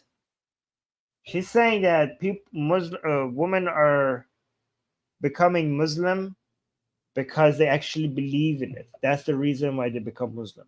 Again, she's an idiot because she's talking about a large group of people, and you cannot generalize. I mean, have you met all of them? Have you asked them? Have you analyzed them? How are you talking in such general terms about such a high number of people? Do you know different people have different motivations for what they do? Do you know that people are different from each other? Like, how are you saying it so confidently? In fact, if you actually look at studies, when people convert to a religion, most of the time is not because of being convinced by the arguments that makes it seem that the claims of that religion is true. That's actually is a minority of people convert to a religion because of that. It's most of the time is because of the emotional needs that religion is satisfying, because there's a gap, especially the two most important ones is a sense of importance, a sense of belonging, finding friends, finding community, and new identity. So these are more emotional desires that a lot of people feel that they're missing, and when they convert to a new religion, that is what they are. Those desires are what they're satisfying. It's more of a response to an emotional need rather than a rational need. So you're wrong. That's actually not the main reason. I'm sure some people convert to Islam because they go and look at the arguments and they think this is correct, and those are stupid people. So I actually am more sympathetic to these people because I think it's not that most people are not that idiot. Like, if the people actually think that, I don't know, Muhammad went to heaven on a winged horse with a woman's face, and he met God in heaven like that. If most people believe that, I don't know, Muhammad cut the moon in half, and all the other nonsensical claims that Islam makes, if most people believe that, the hadith where it says, there were monkeys stoning each other because they had sex out of marriage, if they see all of that, they're like, yeah, I think all of that is true. I think that when Muhammad said that if a fly falls into your drink, make sure you dip the fly completely, because every fly has one wing filled with poison and one wing filled with the cure for that poison. So if a fly drops into your water, make sure you dip it completely. So before you drink that water, so that if you get the poison part, you also get the cure for that poison. If you read this hadith and you think that all of that makes sense, then I don't know, you're an idiot. Obviously, you're an idiot. You're I mean, even just the idea of God talking to Muhammad through an angel, all of that is stupid. Like, you're saying women convert to Islam, she's saying that because they're idiots, right? However, I'm actually a little bit more charitable. I don't think people are that stupid. I think that people make a lot of the decisions not because of rational arguments, because they just sometimes need something that society is not providing for them. This is why I think, like, to fight Islam, we need to provide those the things that are missing. Like, it's not just like convincing people that Islam is stupid, because that's not what they are choosing Islam for. They're missing a community, they're missing friends, they're missing a sense of belonging, they're missing a sense of importance. They don't have an identity that they could wear and feel comfortable with it. And they're going and they're trying this, and because Islam is so good at, like, welcoming you and giving you that community and attention and that sense of importance and all of that, then they're like, okay, I feel like home here, because you just get flooded. Especially if you're a white woman, you just get flooded with attention and a sense of importance and everything. So why would I leave? All my emotional desires are being fulfilled. That's why, for us who want to fight Islam, we have to come up with something that satisfies all those desires beyond just making rational arguments for people like, oh, this is why Islam is wrong. That's not going to be good enough. We need to provide an alternative. And the alternative that I always advocate for here is patriotism, is civic nationalism. This is what I think is the best alternative, for people to have a sense of belonging as British citizens or as French citizens, as feeling like they belong to a team, to a greater cause of making this country a better place. That's what should be the alternative that fights Islam. But again, she's wrong. She's wrong. She's basically calling all these women idiots, because nobody on their right mind would be convinced that any of this is true. Anybody who spends just a little time thinking about the rationality of these claims will understand that all of this is stupid. So she's completely wrong about that. Again, I'm not saying they're all, I'm not generalizing. There are some people that are convinced by this stuff, but it's a minority of it. It's a minority of it. So she's wrong about that. She just using her own personal experience and using a sample size. She's using a study of one person, which is her, and trying to come up with general conclusions about an entire community of people based on that, which is nonsensical. Anyways, let's go to the last video of her, and then I will go read some of your comments that Alfred highlighted before she left. So what is this? This is another video. By the way, if this video gets cut and somebody's watching this from without seeing the videos before, I have to mention that this woman is a British Muslim convert. So she converted to Islam 8 years ago. And so this is another video of her on TikTok. Let's see what she says here. I always said I would not be that person, but I want to show you my new purse and my new bracelet. I believe in the bad eye, so if you can please say mashallah if you like them, so that I don't end up ill or losing said purse and bracelet. You ready to see it? So she's asking you to say mashallah so that you don't become ill if you like what she's showing you. Wow. Okay, I didn't know. So Islam is rotting her brain so perfectly. Look, you can see that. This is why when you convert to Islam, it's not just Islamic views. There's a whole bunch of other idiotic beliefs that come with Islam. I don't end up ill or losing said purse and bracelet. You ready to see them? How cute! So cute, isn't it? Let me show you. So this is all handmade. Oh, guess where? In Palestine. And it's hand woven, so I've got a space for notes here. And here, give me a second. I think I've got it caught on something. And here, obviously, I can put my coins and any other bits and maybe cards.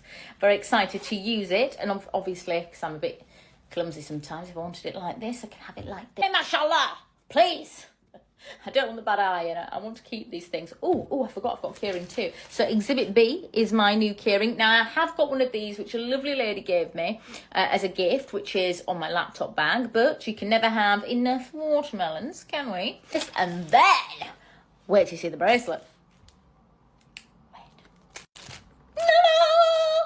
How lovely is that? Say mashallah, please. How lovely is that?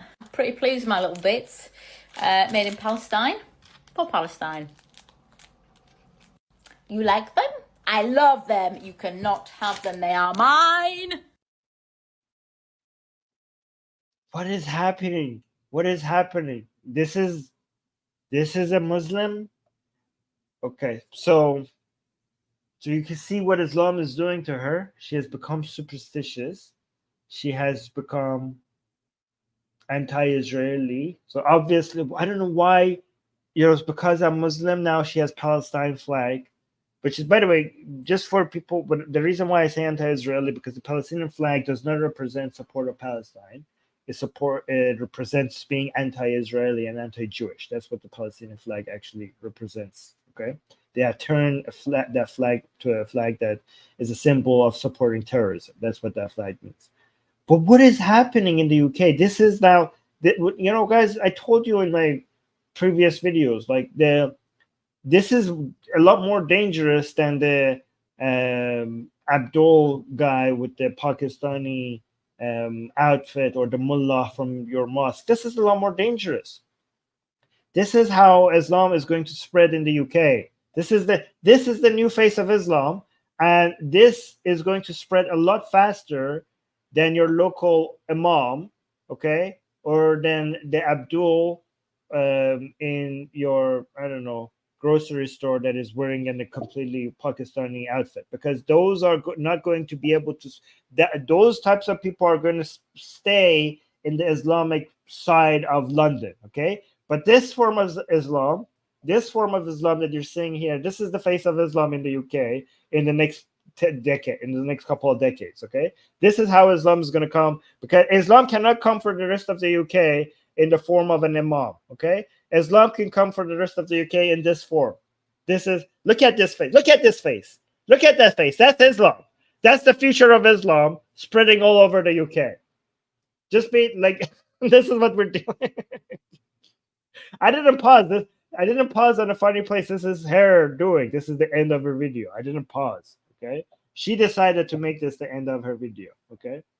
So, but yes, this is what we're dealing with. So we have, this is why the racists and the bigots are going to not be very effective in fighting Islam, okay? Because the racists and the bigots are going to focus on people's appearances and not on the ideology of Islam itself and how destructive Islam is itself, okay? They're going to be like, ooh, look at that guy's beard. I don't like how he looks, all right? And like, okay, the appearance of that guy is not going to take down the UK, okay? It's the ideas that is going to be dangerous to the UK. And that idea could transfer from that weird-looking bearded guy to this. And now it doesn't look foreign. Now it doesn't look... So all these xenophobes and all these bigots and all these racists focusing on these people's appearances, they're going to be completely disarmed. Us here, that is fighting Islam as the ideology and warned you that Islam could come in, you know, in more Western-looking ways, that could completely change its appearance, it could completely adapt to its environment and spread in the community. I know this because I am a part of a people that lost a country to this. Okay, I'm Iranian. All right, but before 1979 in Iran, nobody imagined Islam taking over Iran. Nobody imagined that there's going to be an Islamic revolution and this country will be taken over by Islam. If you look at how Iran looked back then, it was unimaginable for it to become Islamic. It was unimaginable for it to have an Islamic theocracy, right? But Islam is such a powerful meme that it adopts and it just spreads and it takes new forms and new appearances, right? And the people who are the biggest and the racists and xenophobes, they're missing the entire point about what they're dealing with. And it's just going to bypass all of them, and it's going to come for everything, and it's going to be everywhere. So this is why this channel focuses on the ideology rather than the Muslims themselves, because the ideology doesn't care who the carrier is. It will just spread everywhere.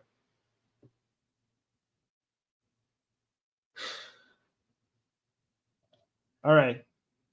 Let me actually look at your comments. The comments. Alfred is back. Thank you so much for Alfred being back. I didn't know he was back here. Let me just see the comments that you guys, Alfred highlighted, and I will respond to them.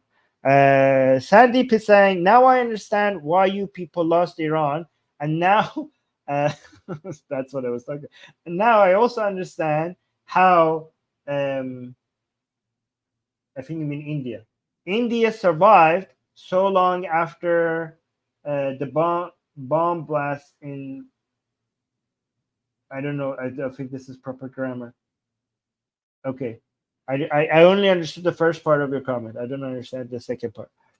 CML93 is saying, the UK government are guilty of treason and violating human rights.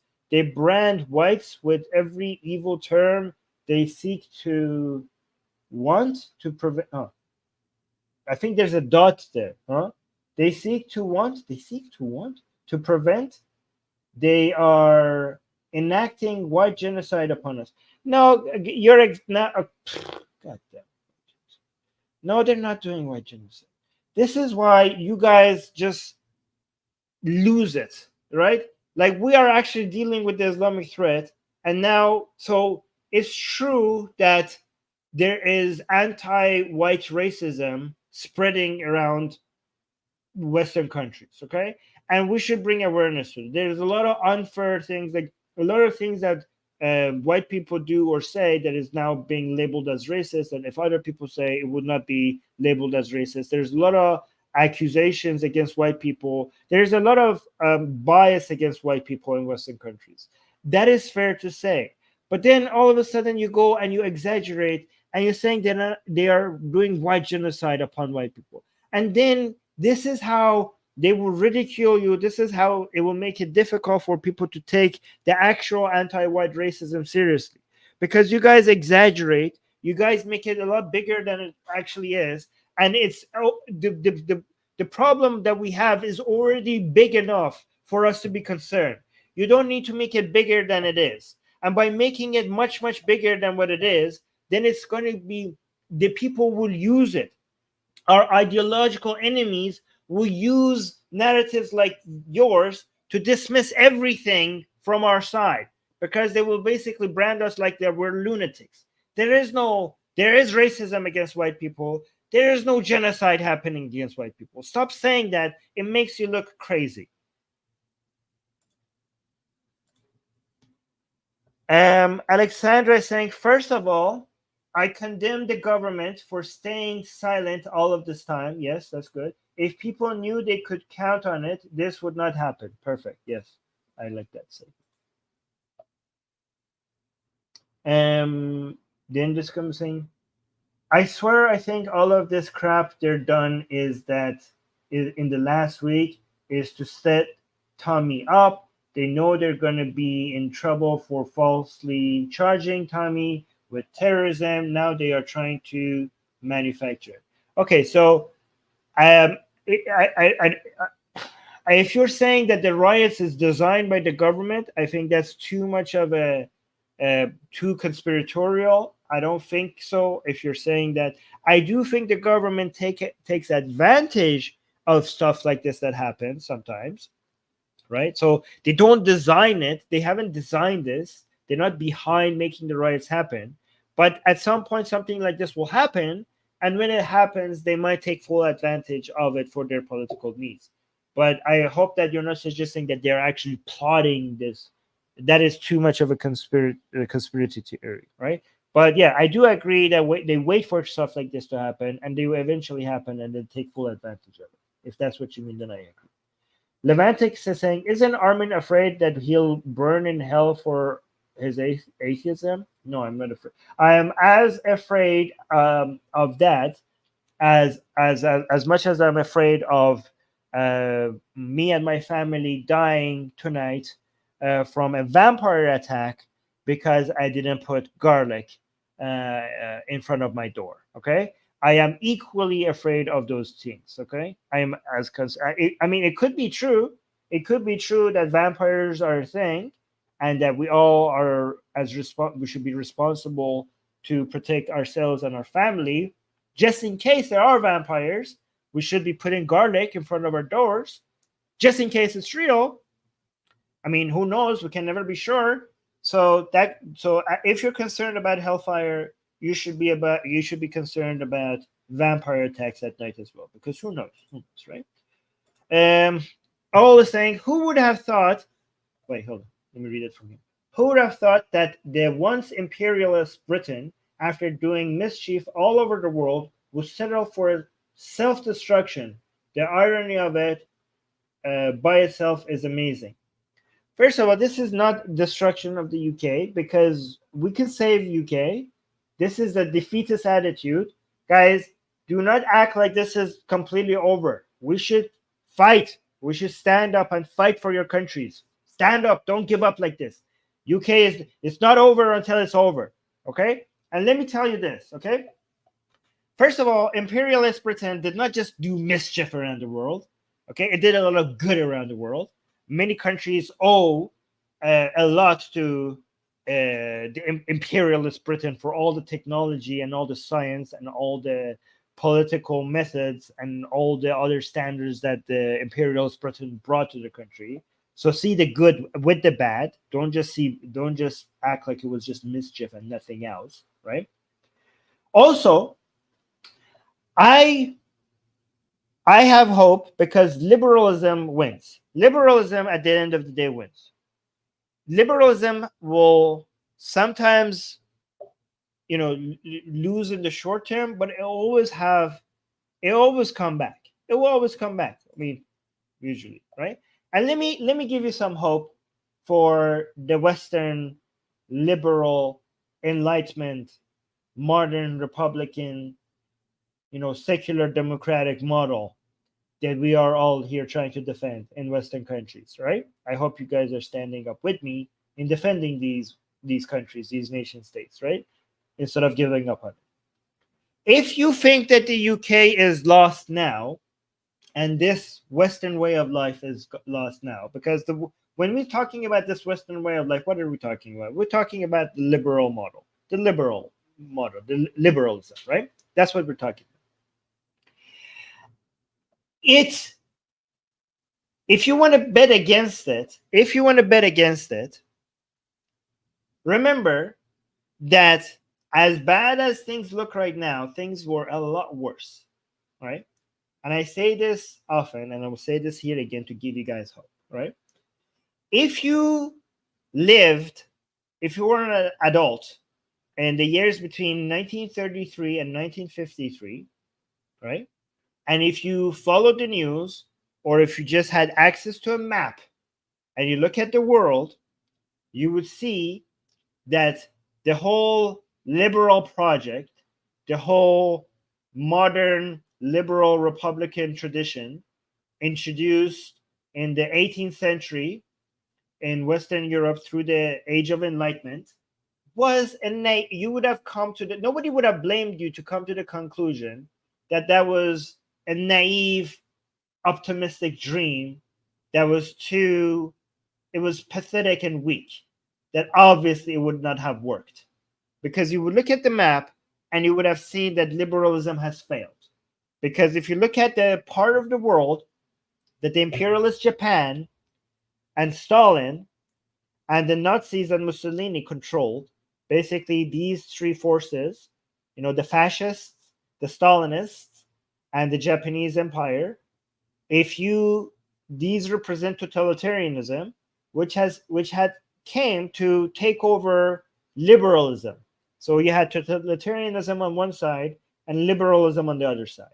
And if you just looked at the map of the world, you would see that liberalism days are over. And this is over, and now totalitarianism is going to come, and most of the planet has been taken over by totalitarianism, and liberalism is just too weak to be able to withstand that powerful force, right? Anybody on the right mind and with any level of political analysis would have looked at this and come to that conclusion. But look what happened. Liberalism came back with a vengeance. And not only did it defeat totalitarianism, it took over the world. So much so that almost every single nation state is now applying its model to some degree or another, except a few. So don't bet against liberalism. When you think it's going to go away, it will come back. And you know why it comes back? You know why people think liberalism is weak? Liberalism, people think, is weak because liberalism is concerned about the weak. Liberalism wants to protect the weak. And because it's so much concerned about protecting the weak, people think itself is weak.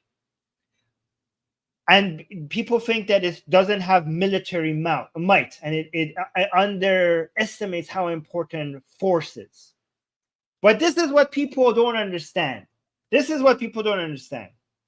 Power and force that all the fascists, all the Islamists, all the Stalinists, all the Marxists, they all want power. But you know what power requires? Do you know what power requires? You know what power requires? Power requires money. And do you know why liberalism always wins? This is what they don't understand. They always come with a force. They're like, oh, we're here. Look at our giant nuclear weapons and our army. And like, we're coming and invading you. And like, we're powerful. You're weak with your LGBT agenda or this, that. You guys are pathetic and weak. And we are coming and we're strong and manly and alpha. And we're going to defeat you.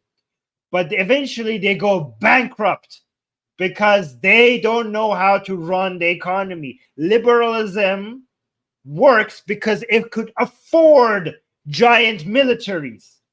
Liberalism works because liberalism is good for the economy.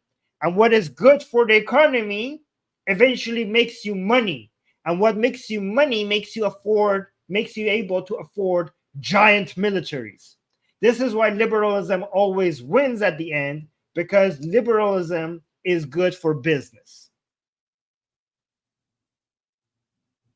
Power costs money, and liberalism makes money.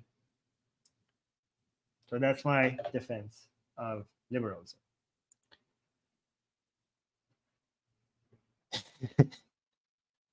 Oh, thank you. Ahmed is saying, Armin, I am learning a lot from you. Thank you. Well, thank you. Oh, we got a super chat.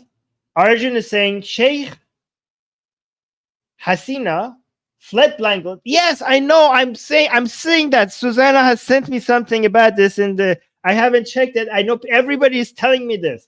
Sheikh Hasina fled Bangladesh to India, and the army, along with Islamic radicals, have taken over Bangladesh. I think Bangladesh is going the Iran way. So people, I'm seeing so many messages about an Islamic takeover in Bangladesh. I have no idea what's happening. Because I've been preparing for this stream, I promise I'm going to go and check that out as soon as the stream is over.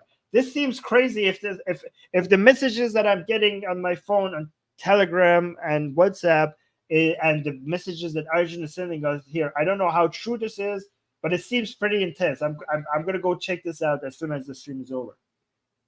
Jamal saying, I'm just here reporting on this Zionist Kuffar propaganda channel on different accounts. Oh my God, Jamal, guys, Jamal is here. He has multiple accounts and he's reporting our channel with multiple, because we're an infidel Zionist propaganda channel, and he's using multiple accounts to report us. Guys, please like the stream so that it undoes, like I said, like the stream, leave a comment, do something.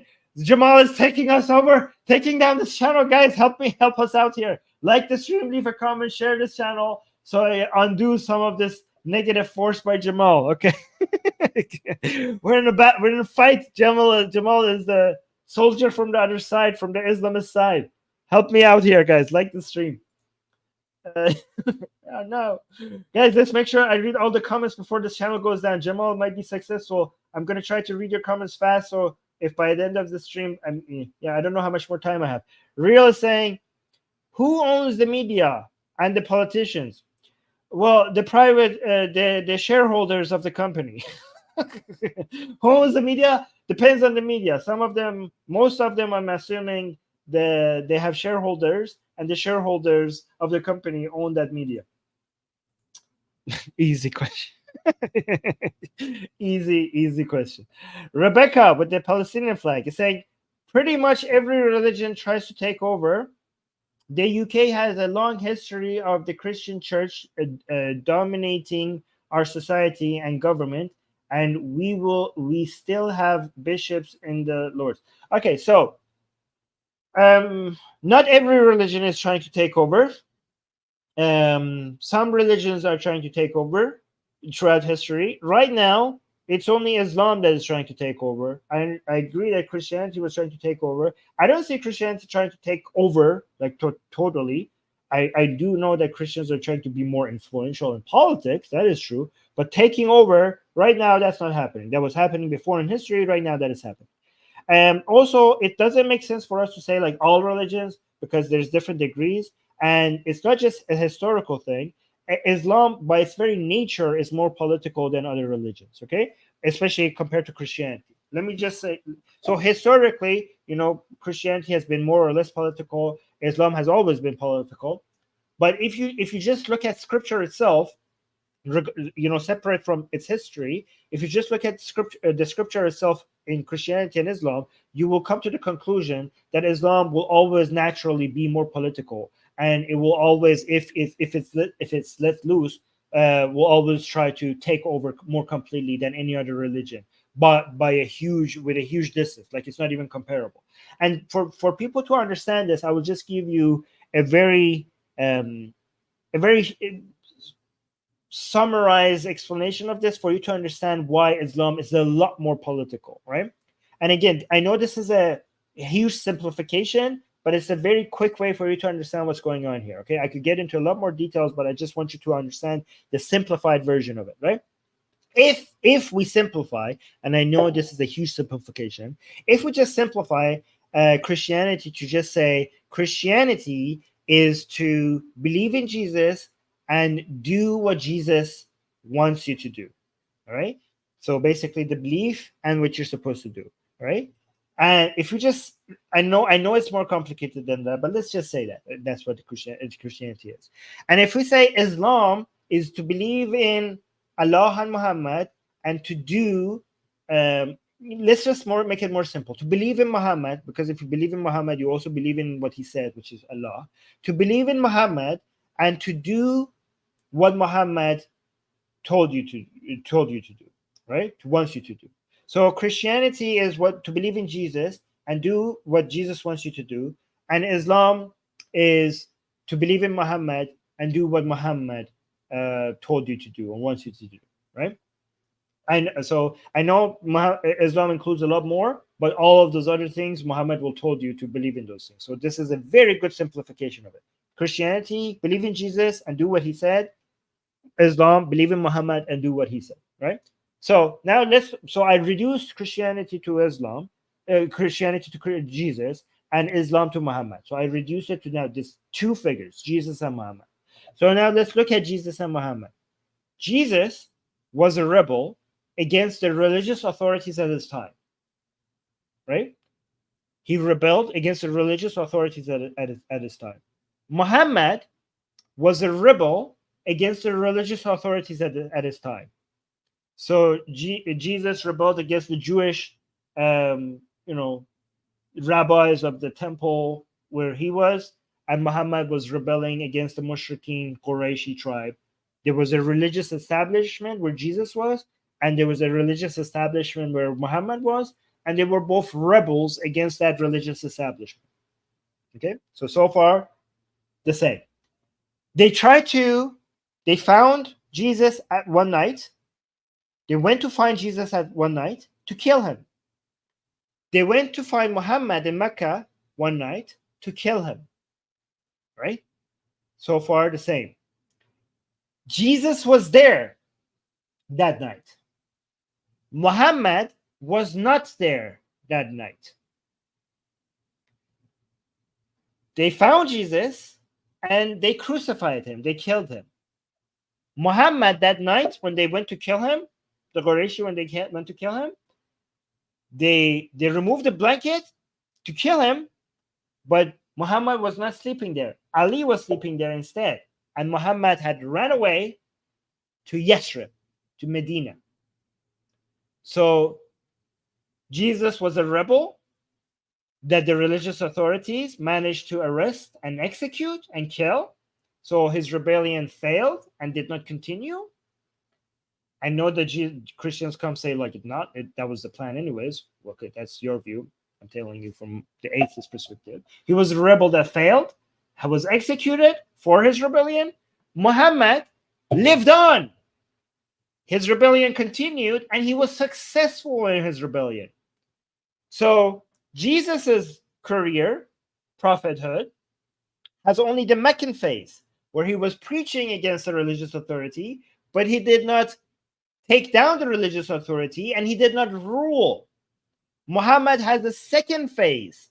The first phase, which is the Meccan phase, which is pretty close to what Jesus's prophethood was like. And then it was the second part, which is a Medinan phase, where he ruled as a ruler.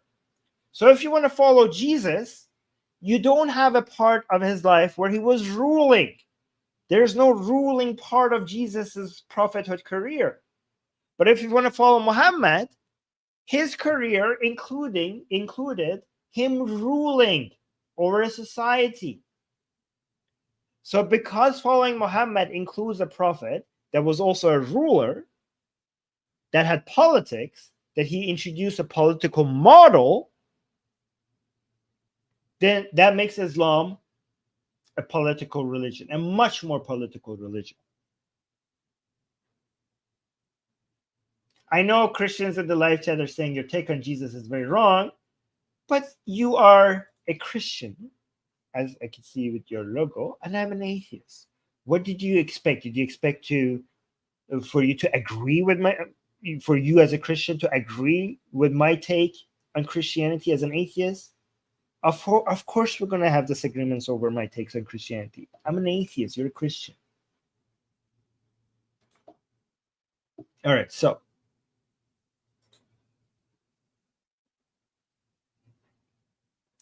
Ahmed is enjoying my comparison. Ahmed is saying that's a good point. Great comparison. Well, thank you, Ahmed. And then there's another comment highlighted by Alfred saying, it's not anti-white, it's anti-liberal. They shut all debate by calling it far right. Yeah, okay, yes, but to be fair, there's also anti-white racism. I'm not saying, yes, there is anti-liberalism happening here.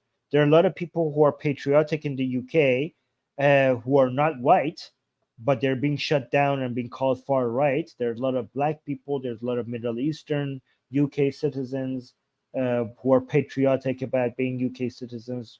There are many other groups of people that are not white, but they are UK citizens and they're proud patriots, and they're being labeled as far right as well.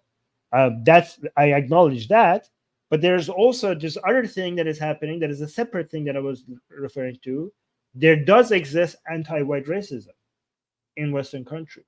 In fact, I would say that anti-white racism is the most common, it's the most widespread form of racism right now in Western countries. And the weird thing is that it's happening by white people. I think that anti-white racism, the widespread, how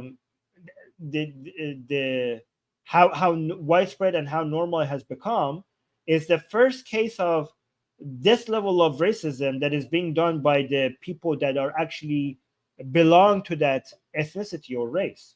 We've never had this in history, right? We never had this level of racism on a group of people that is being done by those people, like by the same people. Like, we have racism throughout history, but we never had black on black racism. We never had, like, I don't know, Arab on Arab racism. We never had Arabs being racist against Arabs, right? Like, to this extent. This is the first time, I think, if I'm incorrect, let me know. This is the first time in history that we had a group of people being racist against themselves to this extent. I've never seen this anywhere else. It's weird.